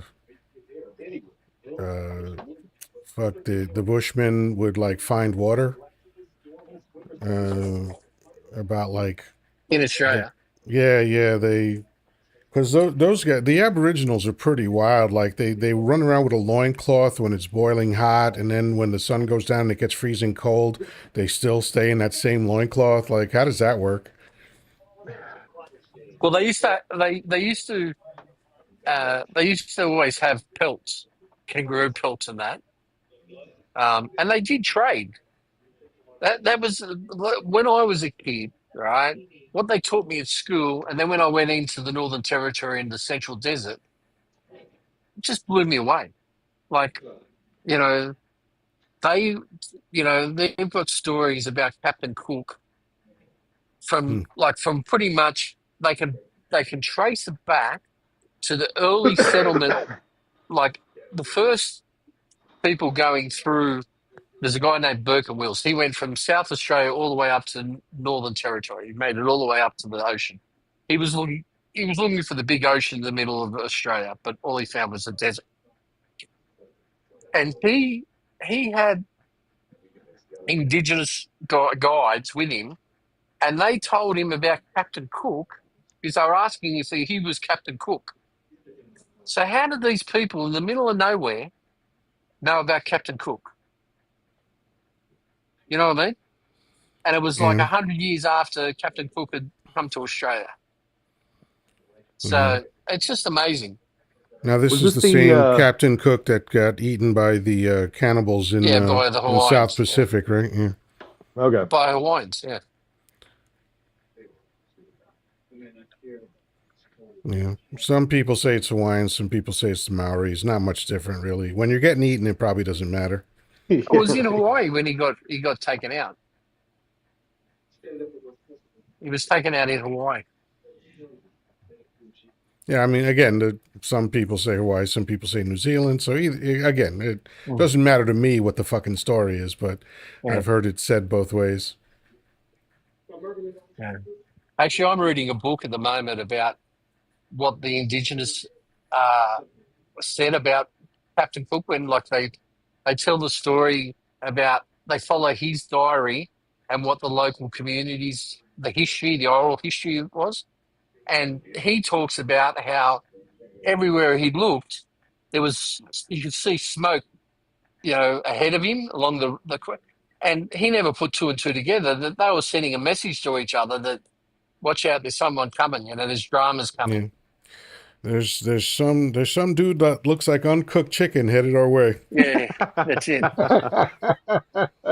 Or as the Fijians say, they call it long pig. Log pig. That's There you go. appropriate.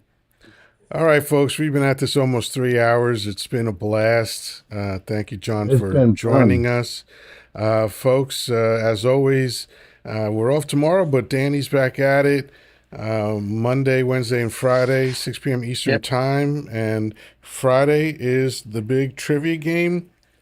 And I'm not exaggerating when I say this. I look forward to this fucking game every week. Yeah. Friday can't come fast enough. It's so much fun. We just did the horror Trivial Pursuit, which somehow I managed to answer questions where I did not think I was gonna. But it was a fun game as always. And what's on tap for this week, Danny? Baby boomers. Oh, baby boomers again. All Baby right, that was boomer. our toughest category so far. Yep. Yeah. So Baby boomers. Well, we yeah, haven't done sports yet. We are going to do sports. yeah. I skipped it because I looked at a couple of them. I thought, God, this is so ancient. Even traffic wouldn't know anything. But But we're used to I, that though. yeah. So, Johnny but Unitas. baby boomer this week. Yeah. Baby boomer this week and sports the following week. We're going to do sports. All right. Well, I mean, if the questions are so ancient, I mean, who's going to be able to answer these things? I don't know. I can't dig up my dad. He's been gone for a long time. So Well, when you say ancient, are we talking like Babe Ruth No, I think all of do them are era? you know? before. Aren't they all before 1985 or something? Yeah, they are. But thing is, the first question was about Jim Thorpe. You know Oh who Jim shit! Thorpe is, Yeah, I Pappy? know who Yeah, Jim Thorpe is. Yeah. Well, possibly the greatest Jim athlete Thorpe. in human history. Yeah, well Jim Thorpe. then There are then murals of that man in my city. then see, you might get one question right. Yeah, You right. know,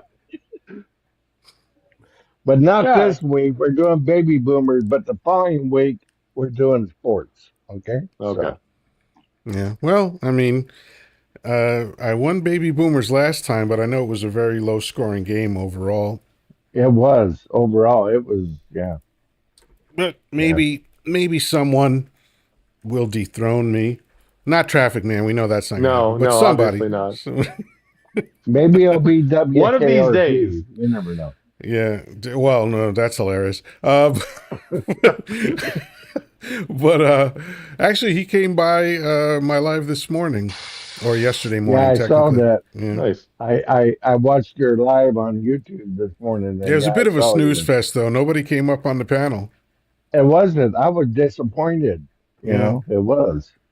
Yeah. I honestly had no energy, and I just, I thought I was going to bail at about a half hour. I was like, ah, fuck it. I got enough. I got way, I get way more than enough hours anyway. So it doesn't matter if once in a while I don't hit the hour minimum, which I mean, I always do anyway. But I found myself babbling on. And then at about about 50 minutes in, I was like, I might as well just keep babbling and finish out the hour.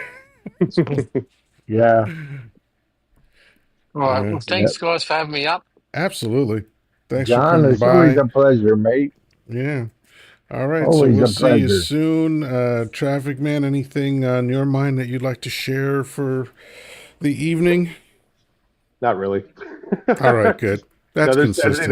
night. Yeah, there you go. Yeah, I appreciate it. Well, Thanks. always a pleasure having you, brother. We'll talk to you soon. All right, we'll see you. All right. And Danny, any final words? You have a good day tomorrow and rest up and enjoy some movie watching. That's all I Yeah, got to when say. as soon as we get off, I'll send you the link to the boom arm that I use. So Okay. Sounds that'll great. I that'll appreciate solve your problem. Again, you could probably rig it, but if you don't feel like doing it, for like $23 or $25, you can just get yourself a boom arm. it. Yeah. Once you send me what you got there, and then I know I can swing it. I just want to see what it looks like. Yeah, yeah, absolutely. All right. Thank you. Well, I'll talk to you soon, brother. I will. Thank you. Have a good evening. All Have a right. good day off tomorrow. Thank you. Thank you. All right, folks. Been a pleasure. Thank you so much, everybody, for hanging in and taking this ride with us. Always fun. I'll be back Monday with any luck. Monday through Saturday, 10 a.m., and then again at 10 p.m. So I think that's pretty much it. I hope you enjoy the rest of your weekend. Peace, love, and granola. Talk to you soon.